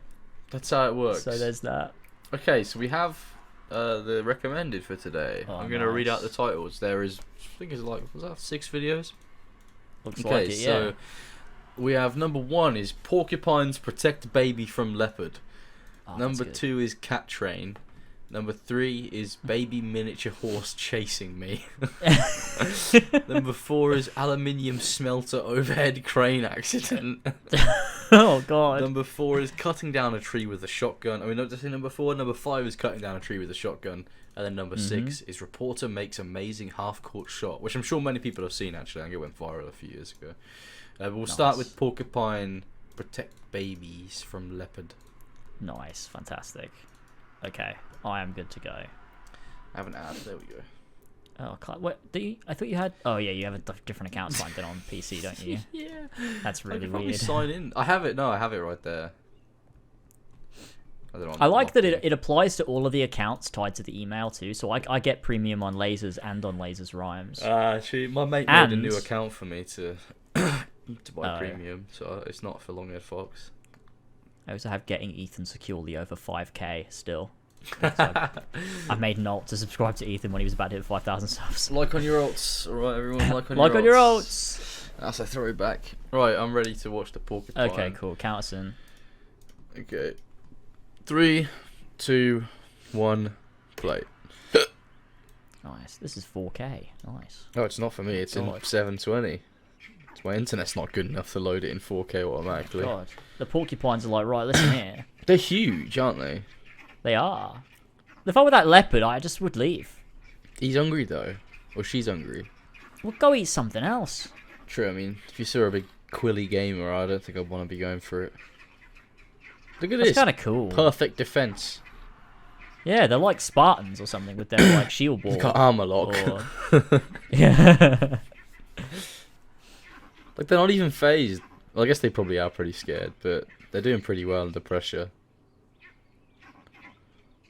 Like, all they have to do is Literally. turn around, and they're just like, "Lol, what are you gonna do?"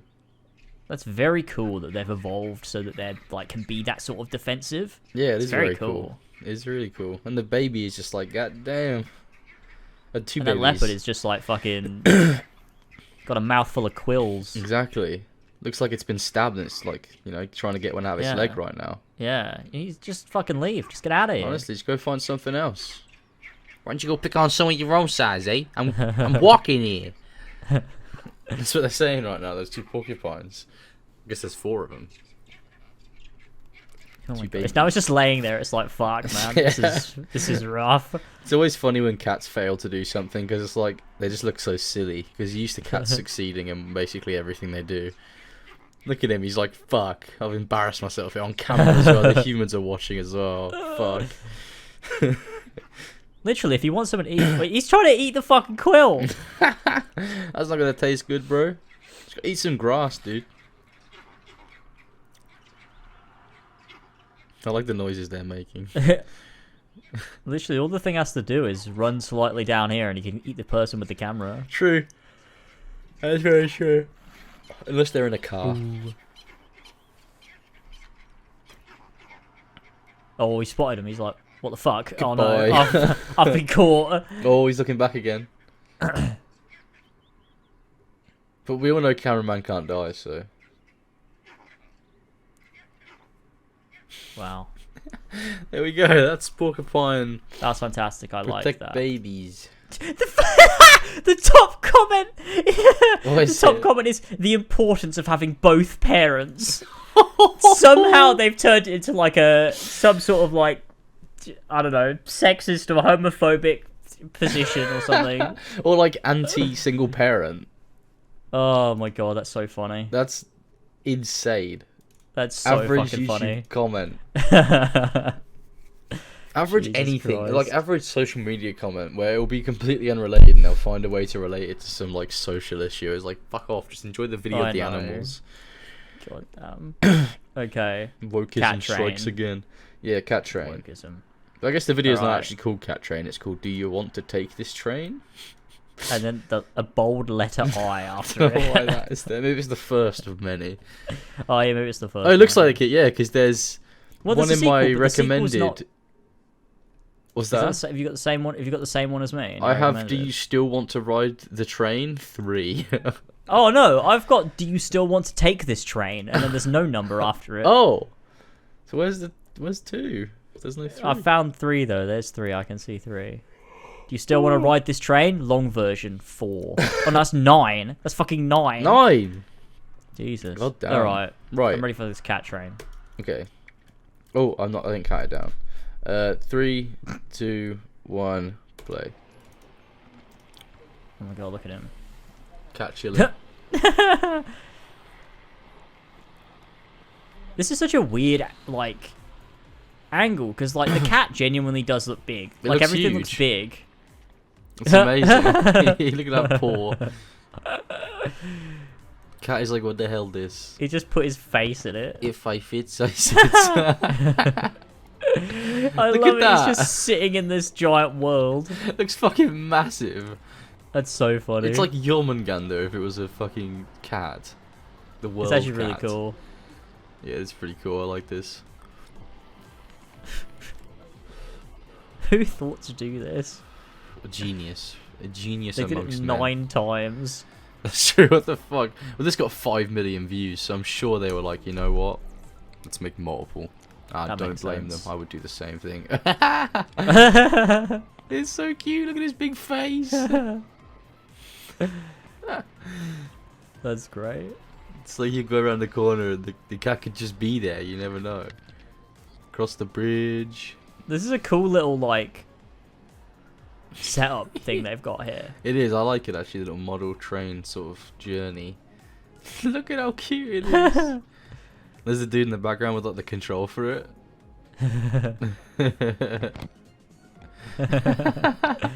It's just like, no, you shall not pass. Little dude. I love little ginger cats. He looks so tired. Just sleeping on the tracks. Honestly. This is just pure joy in its most unadulterated form. Oh man, he's got like a big train thing down there, like a whole like bunch of different tracks that like all intersect and stuff. It's pretty cool model train stuff actually. I can see where people get into it. That big chunky paw. A battering ram it. Look how tired that cat is. He's like, no. Our cats just smack everything. It's like their go-to. Just with a complete straight face. Yeah, they just smack it.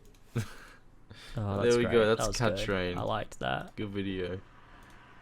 Next is baby miniature horse chasing me. Oh yes, that sounds great. This is a banging video. I think this also went viral a few years ago, actually. Okay, you ready? Okay.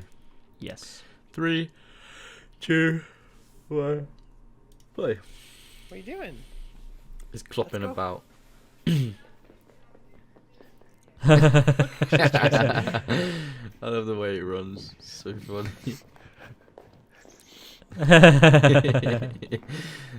It's like, what the fuck is a miniature horse, dude? Why does this exist? That's so fucking cool. She's chasing me. It's just the size of a dog. That's so weird to see it. It's like it literally is the size of a dog, but it's a horse. It's so funny. It looks like a cartoon character. It is. It's so happy. Oh my god. I would amazing. like one of my own. There's another Yeah, I one in want the one. background. I'll keep it in my house. Oh, what a good guy. What a good guy. Oh, that's good. Oh, I like that one. That's now very we've got a little nice. bit of a change in tone. Aluminium yeah. smelter overhead crane accident. Oh god, this sounds This dangerous. shit's scary. Okay. Okay. Alright. 3, 2, 1, play. This shit is actually mental, to be fair. Okay, we've got the overhead crane. She's got the aluminium Got the- smelting in there. Yep. Everything's going well so far. This is how I would do it so far. They're trying to put it on a little Platform thing. platform, yeah. Something's telling me it's not going to go quite to plan. Something's telling me the aluminium smelter overhead crane is going to have an accident, and the floor is lava original version. Oh, there's a person here. Oh god, don't do it. Don't do it. There's a do it. lot of build up. There is. It's a normal day at the office right now. Okay, he's just checking it over. Another guy has entered the scene. He's probably like, yeah, you alright, John? Yeah, just gonna have a beer after this, mate. Want it to be over, mate. Want to get home, but he hasn't unclamped and now it. it's oh, Guys, you're oh not no. realizing what's gonna happen. There's gonna be an aluminium smelter overhead crane accident. That guy is coming. He's like, oh no, that's bad. Oh god. Who's like no one's overseeing this? Come on! Oh, it almost unhooked too. Oh Oh no! Look at that shit! Fuck! It It, went like, everywhere. Sets fire to the ground. The camera's gone black and white. God. Look at that shit. God. How insane is that? It's like melting through the floor. I think it goes even. I think it God. gets even crazier. God, this is like what happens when you put a block of ice in, but like oil. This is exactly what happens. This is what happens when you eat Coke and Mentos. When you do the Coke and Mentos challenge. Shit's insane. God, this is crazy. Looks cool though. God damn. Probably cost a lot of money though to fix that. It probably did. But it's probably in somewhere like China, innit? Most likely. Probably. Like, yeah. China, Something about India, it just didn't something like strike me as like the UK. Mainly because we don't have industry as cool as that. And we probably do, to be fair, actually. Oh, I just got an ad about men over 50 whose prostate is chafing. What does that mean? that. What the fuck does that... How is that even possible? No, I don't know. Maybe I heard it wrong. I don't know. Must have. That doesn't make any sense. Imagine you get some chafing on your fucking lungs. My lungs are just getting some chafing here. That's right, my lads. I got lungs. lung chafe, okay? God damn. Right, next video is cutting down a tree with a shotgun, which is the most American Nice. video in the world. Okay, I'm ready. 3, 2, 1, go. Nice little first-person view as well. Oh yeah, look at this. So satisfying. Holy shit! It's crazy what a shotgun can do. God, that's a Decimating, lot of that's ammo. true. It is, isn't it? I guess that's why he's got a big clip. I wonder how much that cost. True. Would have been God, cheaper look just at to it. buy a fucking axe. It would have been. Look at the sawdust everywhere. Look, what if he... Oh, there it goes. Hey. Wow.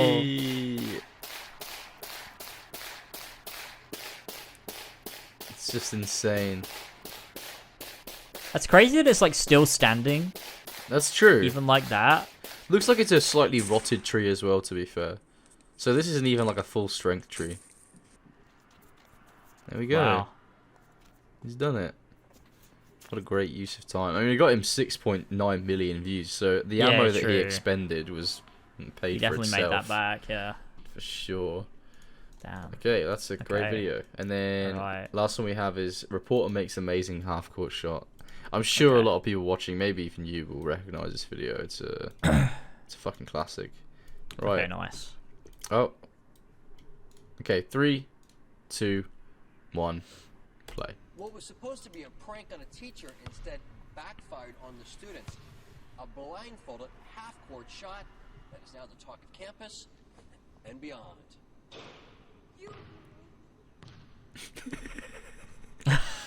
His face. Put that in the story too. Kidding me? It went in. Did you see it? Yeah. Is that on tape? That was perfect. You are kidding me.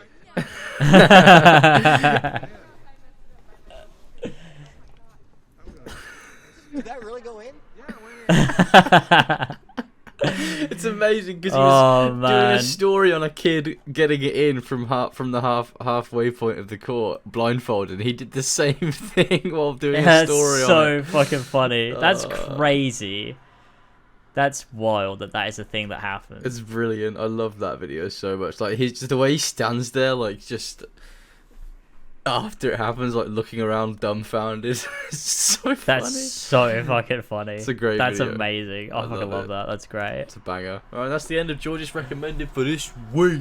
Fantastic. Well, Yay. it was nice to have that segment back. And you know what, we can save. I was gonna do a new segment this podcast, but you know what, we can save it for next Yes. week because it's getting Yeah, kind let's of do late that. and it's fucking 9 o'clock. God damn. Yeah, true. All right, let's Let's do race a through few these Patreon Patreon topics. topics, Yeah. because a couple of them are dreams. So we're sort of combining segments here. That's but cool. Yeah, nice. here we go. First one is from Epic Alaric, who says, so last night I dreamt that I was a professional pancake flipper competing in the Olympics of breakfast foods. The arena was a gigantic griddle, and the crowd consisted of cheering syrup bottles and bacon strips with pom-poms. The atmosphere was sizzling with excitement. As the competition began, I gracefully flipped pancake after pancake, twirling them in midair like a seasoned acrobat. The crowd erupted with cheers as my flips reached new heights of breakfast brilliance. The judges held up scorecards with numbers like 9.9, 10, and even a few 11s. But crazy. But just as I was about to claim my victory, disaster struck. The griddle beneath me suddenly turned into a fluffy stack of pancakes, and I found myself sinking into a syrupy sea. No! With a horrified expression, I desperately tried to swim, but my strokes only seemed to make me sink deeper into the sweet, sticky abyss. To my surprise, various breakfast creatures appeared around me. A butter pat floated by, extending a buttery hand to save me, but I slipped right through its slippery grasp. Then, a brave slice of bacon tried to pull me up, but I ended up pulling it down with me, leaving us both in a salty, syrupy mess. Just when I thought the pancake flipping dreams were doomed, a syrup bottle with a hero cape swooped in, Yes. spraying a stream of maple goodness.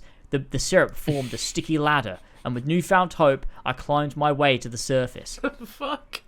As I emerged, coughing and covered in syrup, the breakfast crowd erupted into applause. Even the griddle itself let out a sizzling cheer. It turns out that my pancake flipping mishap had even won the hearts of everyone, and they declared me the ultimate champion of breakfast resilience. And so, with syrup dripping from my hair, I stood tall on the griddle turned stage, accepting my gold medal with pride. From that day on, I was known as the Flapjack Falcon, forever celebrated for my gravity-defying pancake flips and my ability to survive the stickiest of situations. As I woke up from my dream, I couldn't help but giggle at the thought of syrupy superheroes and breakfast Olympics. After all, who knew that pancakes could be so adventurous and full of surprises? What the fuck was that? I'm gonna call that one bullshit. I'm gonna say it's bullshit as well, but I'm gonna say that you made that one up. you must have made it up. Which is, we did say last time we want fake dreams and real dreams, so that we have to guess. My headcanon is that all of them are real. Yes. Even if I say they're fake, I believe they're real. Yes. Regardless of whether they're real or hearts. not, they're real. Yes. Amazing. Very good. I like Thank you, Epic the Alaric. extending a buttery hand. I enjoyed that. Thank Yeah. you. Whether it was real or not, it doesn't matter because it was described with such eloquence. Exactly. It was well written. Well, eloquence. Eloquency is not a word. Yes. But good stuff. Great. All right. Next up, we got one from a Dylan who says, "That dream Epic Alaric had was crazy, eh? As much as I'd love to share an epic syrup-infused adventure, sadly, my dreams usually Why involve..." are you referencing the last topic? Who does that? Aggressive cases. Sadly, my dreams usually revolve around aggressive cases of shingles and getting injected with heroin needles by random people while I walk on the street. Nightmares. Anyway, I've got a Sounds pretty topic fun. for you boys. I've enjoyed your conversations about James's visit to Florence and George's camping trip. So I'd like to visit your neck of the woods, and was wondering if you had some advice for a Canadian fellow like myself looking to visit London and the UK at large. Also, I was wondering your thoughts on tourists in your area and maybe some do's and don'ts from a local's perspective. My impressions on tourists in my area, British Columbia, is that they take bomb-ass photos and find beautiful spots in places I've driven past thousands of times, but they can't park properly if their lives depended on it. Loving the podcast, and I'm excited for George's 17-hour retrospective on AC Mirage that will inevitably kill us all. I'm definitely going to do that. That's definitely a thing that is going You should to all happen. hold out hope for that. Yeah, you should hold your breath. It'll happen. We don't have many tourists around our area. We have people Yes, that come here for no. work and people that come here to study. But Yes, I cannot imagine having a tourist trip to Northampton. yeah, that goes to like That's the shoe mental. museum or something. Yeah, the fucking shoe museum and I don't know, Western. Like we don't even have our castle anymore. That's mental. Yeah. The motherfuckers. They built a fucking train station on top of it. And they call Yeah, they had well, the audacity you know. to call it Castle Station to bait me. That's funny. Yeah. God, do's and But yeah, no. don'ts. We're pretty accepting of. I mean, the thing is with the UK, it's there's so many different cultures that exist here now that you can sort of just do whatever you want, really. Yeah. There's no. I don't think there's any. I mean, don't do the normal things that you shouldn't do. Like Yeah, don't assault people. I don't know. There's like a lot of don'ts. Like don't harass people. I don't know. Like be good at queuing. If you see a queue, yes, you know what's up. Okay. yes, don't you ignore want the to queue. Say sorry even when it's not applicable. Yeah. Like you want to get someone's attention. Oh, and if someone looks Apologise at you for and it. says, "You're right," don't reply with, "Oh yeah, I'm not bad," and then explain how you're feeling. Just go, "Yeah, you're right," and that's it. Yeah, That's yeah, the interaction. Yeah, you're right. Or like flick your head up like a backwards Yeah, nod. just like, or do the classic thing where you Yeah. like purse your lips in like a sort of awkward smile where you're like, and do I a don't know little what you're nod. talking about. You haven't done that before. Where you like maybe not purse them. You know the way you do the white person smile, where it's like you're like, I can't really do it because Smile. I can't fucking show you because you can't see me. I don't even know what you're talking about. You know I'm trying to what think. it is. You know what it is. I'll send you. I probably a will if picture. I see it. I'll send you a Okay. picture. I literally typed in white person smile. It's the first thing that came up. Oh, okay. This. That. Oh, yeah. Right. Yeah, I see what you mean. Yeah, where it's kind of like a look of, you're right. Yeah, that's classic. That's classic. Yeah, it's that. That's what you should do to people. Everyone's getting Um, involved in that. Yeah. Okay. Well, advice for visiting London though, and the UK at large. Don't go to London. Don't do it. I don't know. I mean, there's a lot of places you could go. Like for the UK at large, I'd say there's a lot of interesting places you could go. Go like out of your way to like just like the country. Go to like random places that you wouldn't think to go to. Like don't go to like major cities and stuff. Go because to they're Lake all District, horrible. man. Go to Lake Yeah. District. It's the most beautiful part of England, north of England, the sprawling mountains and hills. I'm going there this weekend actually. It's Nice. It's bloody beautiful. I've never been. there. I need to go. It's gorgeous. At some point. It's my second time going. I Although should this go and time stay I'll be there and bring camping. Sora. Good. But, Yeah, you should bring Sora. Oscar and Hudson love it there. Yeah, exactly. Sora, I'm sure Sora would love it. I need to Lake go. District is It'd be beautiful, good. and it's fun to drive around because of all the winding Yeah, hills and that stuff. makes a lot of sense. Makes a lot of sense. But yeah, I mean that's our advice, I guess. Yes, that's my advice. Super Not good great advice, but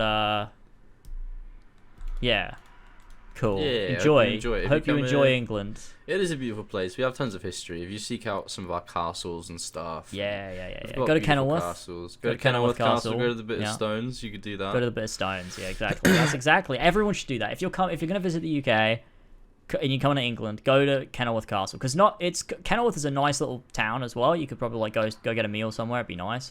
Like have a look at some of the little shops and stuff. But also the castle is a cool castle, and the bit of stones is there. So Yeah.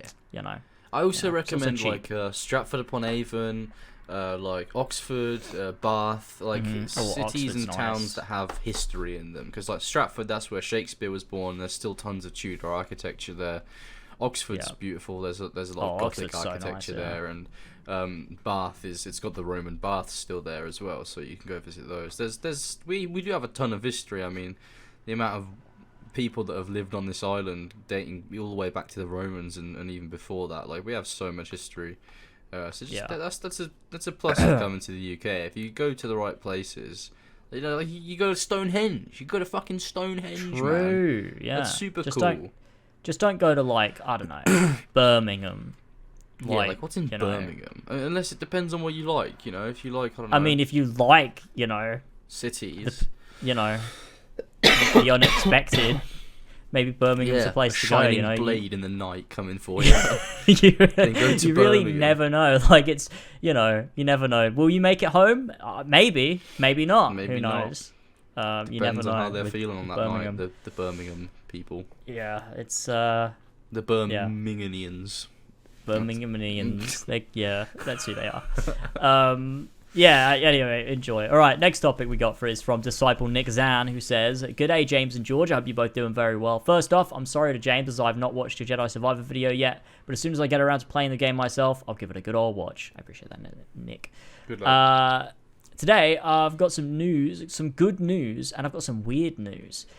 I met this girl at university recently, and we've been going out for the past few weeks. We've been going for walks and watching lots of film and TV because she adores the medium. It's been spectacular. Anyway, I suggested we start watching Doctor Who, thinking she might be into it, and so we do, and she's very much enjoying it.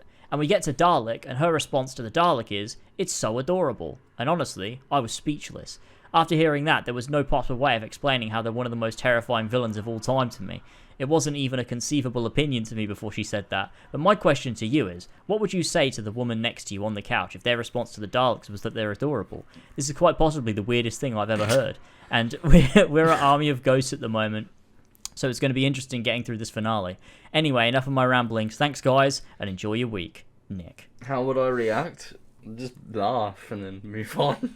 Yeah, I don't know.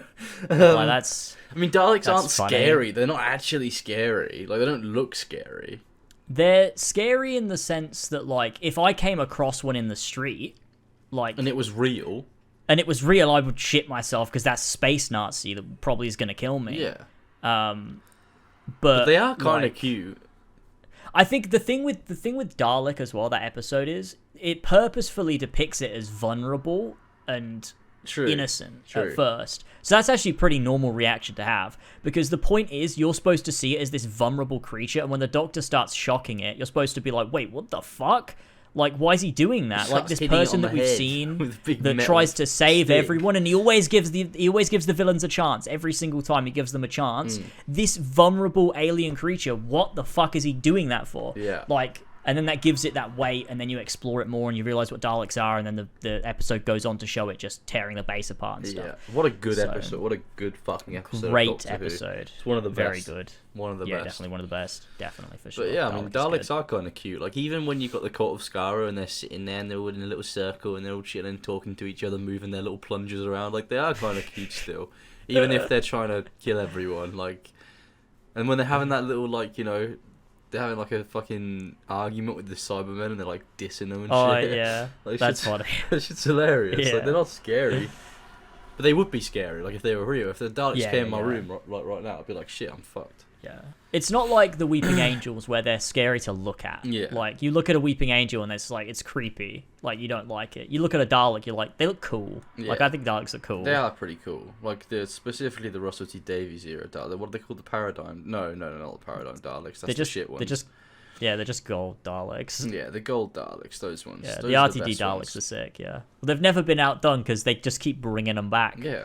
Because everyone like, the Paradigm Daleks happened and then they were like, no, let's bring back the RTD Gold Daleks. Although, I do have a soft spot for the Paradigm Daleks. I do I think too. they're pretty cool.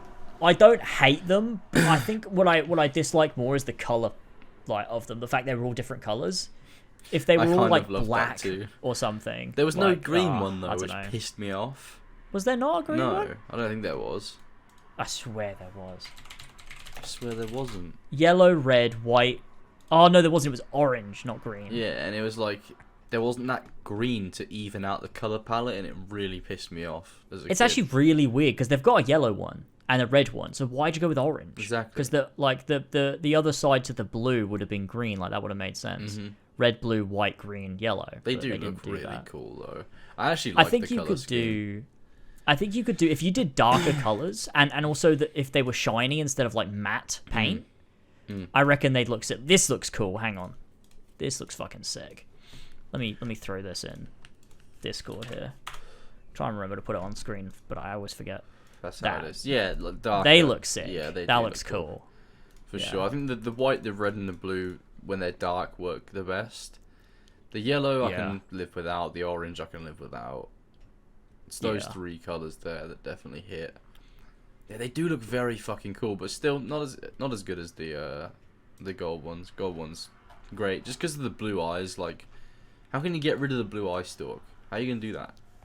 Yeah, That's the- like yeah, those iconic. RTD Daleks are sick. I mean, one of the things that I guess I'm looking forward to with the new RTD era is that I don't think he'll be afraid to reinvent them, whereas everybody else has been True. afraid. Like, True. they've done something and then they've just quickly reverted back to the gold Daleks. But I feel like if you give Russell free reign again to reinvent the Daleks, then maybe we'll get, a new iconic Dalek design. True, but I think at this point, I don't think I'll prefer anything over the gold ones.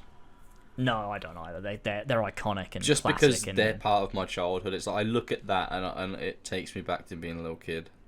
yeah, I do. I love them. They look so cool.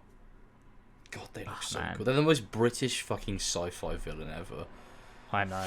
They're It's fucking just awesome. like, they are so love cool, them. but they're so silly. They're so dumb. It's so weird how they are cool, but like they're also just like not as well. It's like so the one in weird. Dalek looks sick, like all rusted and like fucking Yeah. fucked up and shit. Like yeah. I loved in in Doomsday when you first see Dalek Sec because it's like, oh shit, he's Yeah, black. it's a black one. Like A black what? Dalek. Black That's fucking Dalek. awesome. I also like the one from Victory of the Daleks too. The camo one with the little Oh yeah, Union Jack yeah. on it. I like that one. Oh, the one I always really loved was the one from Stolen Earth, the Supreme Dalek. Oh, the golden one. red one. Yeah, Yeah. that's sick. And he's got like the fucking flamethrower. Oh, man, he is so fucking cool. I love them. They brought him back in bloody Magician's Apprentice and Witches Familiar in Series 9. What is that? For the opening 2 episodes of Series 9. What is Series 9 again? Is that Whittaker? No. Capaldi. Oh, It was his second series. But I finished Capaldi's run. Why don't I remember that? Oh, did I finish his run? I don't even know if I did. I don't think you did. I don't know if I did. I think the last one I watched was the Cyberman episode with the Master. I think that was the last one I watched. Oh, that was his final. Well, it wasn't his final episode, but it was the one before his final episode. Yeah. I sort of taped yeah, it no. off. I started losing interest at that point. No, yeah, so did I. I like the only reason I ended up like finishing it and remember it all is because I went back and watched it all. Yeah. And like now I remember it properly. But when it was actually airing on TV, I wasn't watching it. No. But yeah, There's a lot they of did bring shit, that a Red lot of Dalek slop back. in there, as you could say. A lot of slop. Yeah, it's a messy era, but you know, it do be like that sometimes. And Peter Capaldi's great, so He's very he carries it. very nice. But yeah, that's Dalek chat. All right. Final topic is from the classic man himself, James, and also Earl Jones. Oh man, he's back so again. I guess we're gonna get another update potentially on. Forgot about his situation from last time. Yeah, his situation is definitely a word you could use there. Yeah. He says, "Hello lads, and also lads, it's the boy back again. Quick update on myself. I'm feeling better, and no, I'm not an Andrew Tate supporter. However, I'm just leaving a topic to let you boys know that the strange Instagram account I had you boys look at has gotten even worse. I believe that if he had access to weapons, he would genuinely have killed someone by now." And then he's linked to the Instagram. Hold on. Oh, so it's not about his situation with his ex. Okay, I guess that's a little bit too personal. There's the link. For now. Oh, wait, they're on private. Oh fuck, really? Yeah. Just the guy we looked at before. Oh, what if they Yeah. privated their account because they saw our podcast? Nobody sees the podcast. No, it's not even people that watch our content sees the podcast.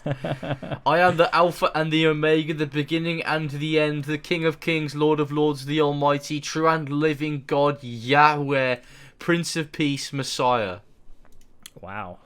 Lion of Judah. Wow, that's certainly a yeah. Shame we can't look at their posts now.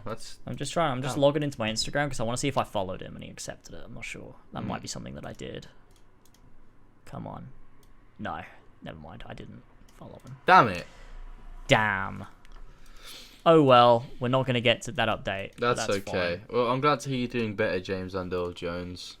Yeah. He goes on to say that this is the Instagram. I would say focus on the posts that are just the captions, as he has said some mental shit. He also has posts Google searching objects that he definitely could use to murder people. He's so unhinged. Oh, God, we what? can't see any of that. We So. should follow this guy. Hopefully by next episode he will have accepted the follow. I'll follow him too. Okay, you follow him. I'm not going to. Why? Because what if he wants to kill me? That's true. I could fend off this man. Yeah, exactly. Lion fend him off. of Judah. That's why I go to the gym. Yeah, so you can fend off Lion of Judah. 7. How many sevens? It's not. 2, 3, 4, There it 5, is. 6, There it is. 7 sevens. Hopefully he'll Makes accept my sense. request because I look cool. Yeah, I hope so too. There we go. Well, yeah. Hopefully next episode we can come up with an update on that and we can look at the weapons of mass destruction that he's buying or whatever. Yeah. All right. He left a dream afterwards. He says, Cool. "I left a dream on episode 6, so I'm just going to copy it below. Nice. Hello, boys and lads, and also lads. I have a little dream to post. For context, this has recently become a recurring dream, as I have dreamt about it numerous times. However, what is strange is that each time the dream is altered ever so slightly. Now, I'm no dream connoisseur, so I haven't got a scoop what this means, but I'll lay it out for you boys anyway. The dream starts with me sat in the passenger seat of my brother's car heading down the oddly familiar street. Not a street I know particularly, but it just feels like I've been there before. In the original dream, we're driving along and all of a sudden there is a zombie in the road. Now, I'm no Walking Dead fan, so it was probably a COD zombie type because it was very aggressive. Anyway, we drive past this zombie and my brother and I start to discuss what we've just seen. Obviously, we come to the conclusion that it couldn't have been real and we head home to tell the family. We arrive home and no one is in the house for some reason, so we're pretty spooked. We then see more zombies start to appear in our road, so we do the logical thing and go look for my mum in the Tesco of all places. In this dream, Big we Tesco. we don't even drive there, we just spawned in the Tesco. Classic. Once again in his car. We head inside and realise there is a massive crowd of zombies heading towards us, so we run inside to take shelter. I'm pretty panicked at this point, because, like, who wants to be eaten by a zombie? I have the great idea of hiding in the back of Tesco's, where all the offices and shit would be, I guess. But my brother refuses and gets eaten by a zombie in front of me. Oh no. I throw some old woman into the crowd of zombies to cause a distraction in order for me to get away. I force my way through a crowd of people crying and shit because of their impending doom and lock myself in the disabled toilet as if that would make me safe. I faintly remember having some weapon appear to me from the toilet. However, that is where the original dream ends. The second time I had this dream, it had an alternate ending. My brother is not a tit and actually hides with me, and the dream concludes. Alternate and the third ending. time, You got the good ending. and the third time I had this dream, we actually found my mum in Tesco and were about to hide in the toilet once again, but this time I had a lightsaber and started slaying some zombies before my brother was eaten, and then I had to retreat to the toilet. That's the neutral ending. Yeah, that's the neutral ending. That was cohesive. Was that cohesive? I don't know. What do you boys think this dream means exactly? Ciao for now, James and also Will Jones. Honestly, What do you think it means? it doesn't mean shit. Dreams, I do believe dreams can mean something, but it's like, you know, a reflection of your mental state. Obviously, it's Yeah. not spiritual. Obviously, I mean, who am I?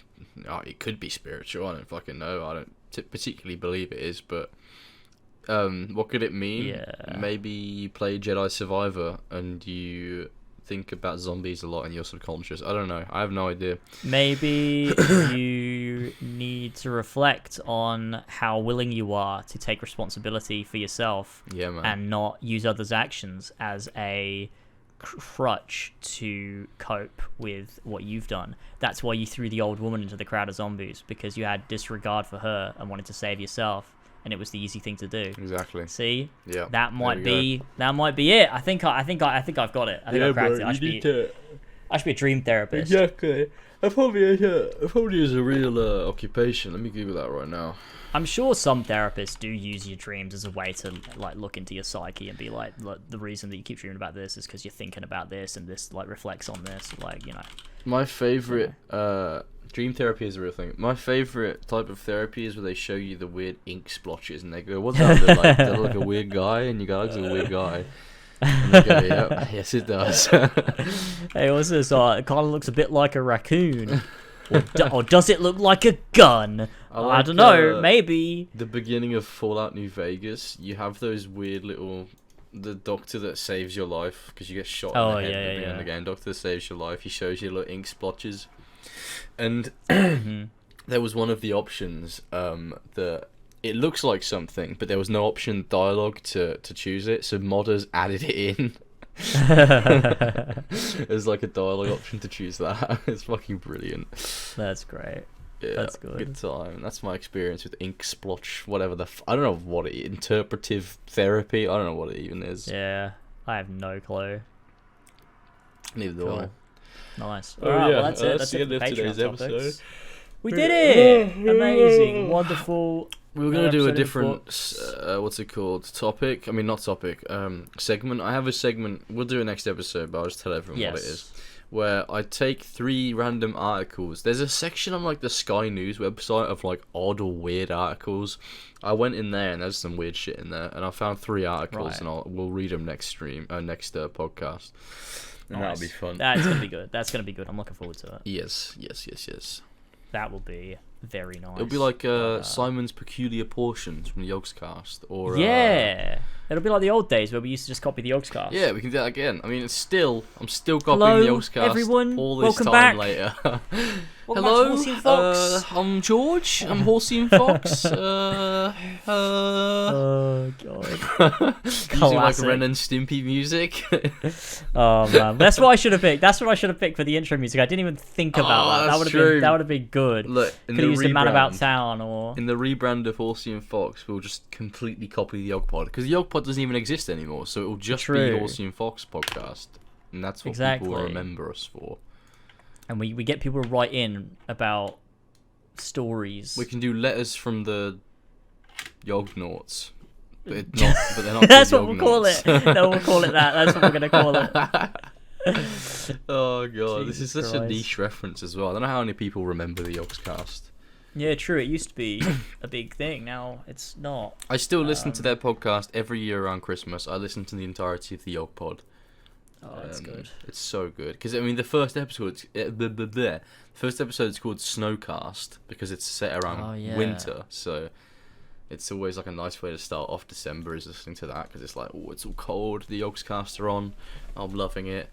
Yeah, the Yogscast are very Christmassy. They always manage to capture Christmas with their advent calendar and They stuff. really fucking did. I mean, And the jingle jam. for the past like last year and in 2021 and 2022 on my drive home for Christmas, like after when work was finished, I would always listen to Yogscast Christmas Time or Minecraft Christmas Time, like in the car on the way home. Minecraft Christmas Time. You got fucking the Sipsco. Fairy Tale of Sipsco. I love that song so much. Yeah, God, that is so good. It's so good. I love It's so them. sad that Shin ended up being a nonce. True. God damn it. Shin's a fan. God I love damn it, Sips is Shin. cool. And Lewis and Yeah. Simon. Yeah. They're the only ones that matter to me. Literally none of Yeah. none of the other ones I care about. Duncan maybe. No. Yeah, maybe Duncan a little bit. Yeah. There you go. It's Yeah. Horsey and Fox There you go. podcast. Nice. We'll have to do something for Christmas. Come up with a Christmas idea. Yeah, I think we For should. the- for We the should also podcast. read creepy stories around Halloween as well. Yeah. Just copy the yeah, we Yogscast should. again. Yeah, literally, we're just gonna. That's what we're gonna do. That's what we're gonna do. But no one will know. Well, they Exactly. will now, but they won't. They wouldn't have known They won't because no remember. one remembers them. When it They'll be like, comes- "Oh wow, these guys are so creative and original." Exactly. So we are actually. Yeah. We're super original, super duper Yeah. original. But yeah, we That's should a good read creepy idea. Yeah, stories yeah. And read We'll do- Christmas yeah. stories around. We'll do a Christmas. Halloween episode, and we'll make it Halloween themed, and we'll do a Christmas episode which can be Christmassy. I don't know how we'll make it Christmassy. I can do Christmassy George's recommended and Yes, it can be Christmas themed. Christmassy We can dreams. Also... How are we gonna control? That's not a control variable. I can't choose what we people dream can- about. We can ask people to send in their best Christmas stories, like things that have happened to them at Christmas. Yeah. That are very Christmas related, like whether they were out Christmas shopping and something happened, or Or if it they was had Christmas a Day. disastrous Christmas day, or something like that. Yeah, something like that. That sounds like a good idea. Be Yes. thinking, everybody. Yeah, Be thinking, you all right. got 6 months, all right. We got 6 months. You need to give us something, all right? Something, please. God damn. All right. Okay. Fantastic. everyone, That's for it for episode joining us. 9. We'll see you in 2 weeks for episode 10, and that'll be after the Xbox event. Ooh, we can trash Xbox some more. Exactly. So, and Summer Games Fest. Summer Games Fest is on Thursday. Oh, yeah. Xbox is on Sunday. So, a week later we'll be doing Horsey Fox, and we can talk about some of the reveals and announcements and whatever happened, and whether it was shit or not. Yeah. So we'll find out. We'll That'll be a see. good time, But, I'm sure. yeah, good stuff. Anyways, thank you everybody so much, and we'll see ya in 2 weeks. Catch you later, everybody. See you later, guys. Bye-bye. See you later.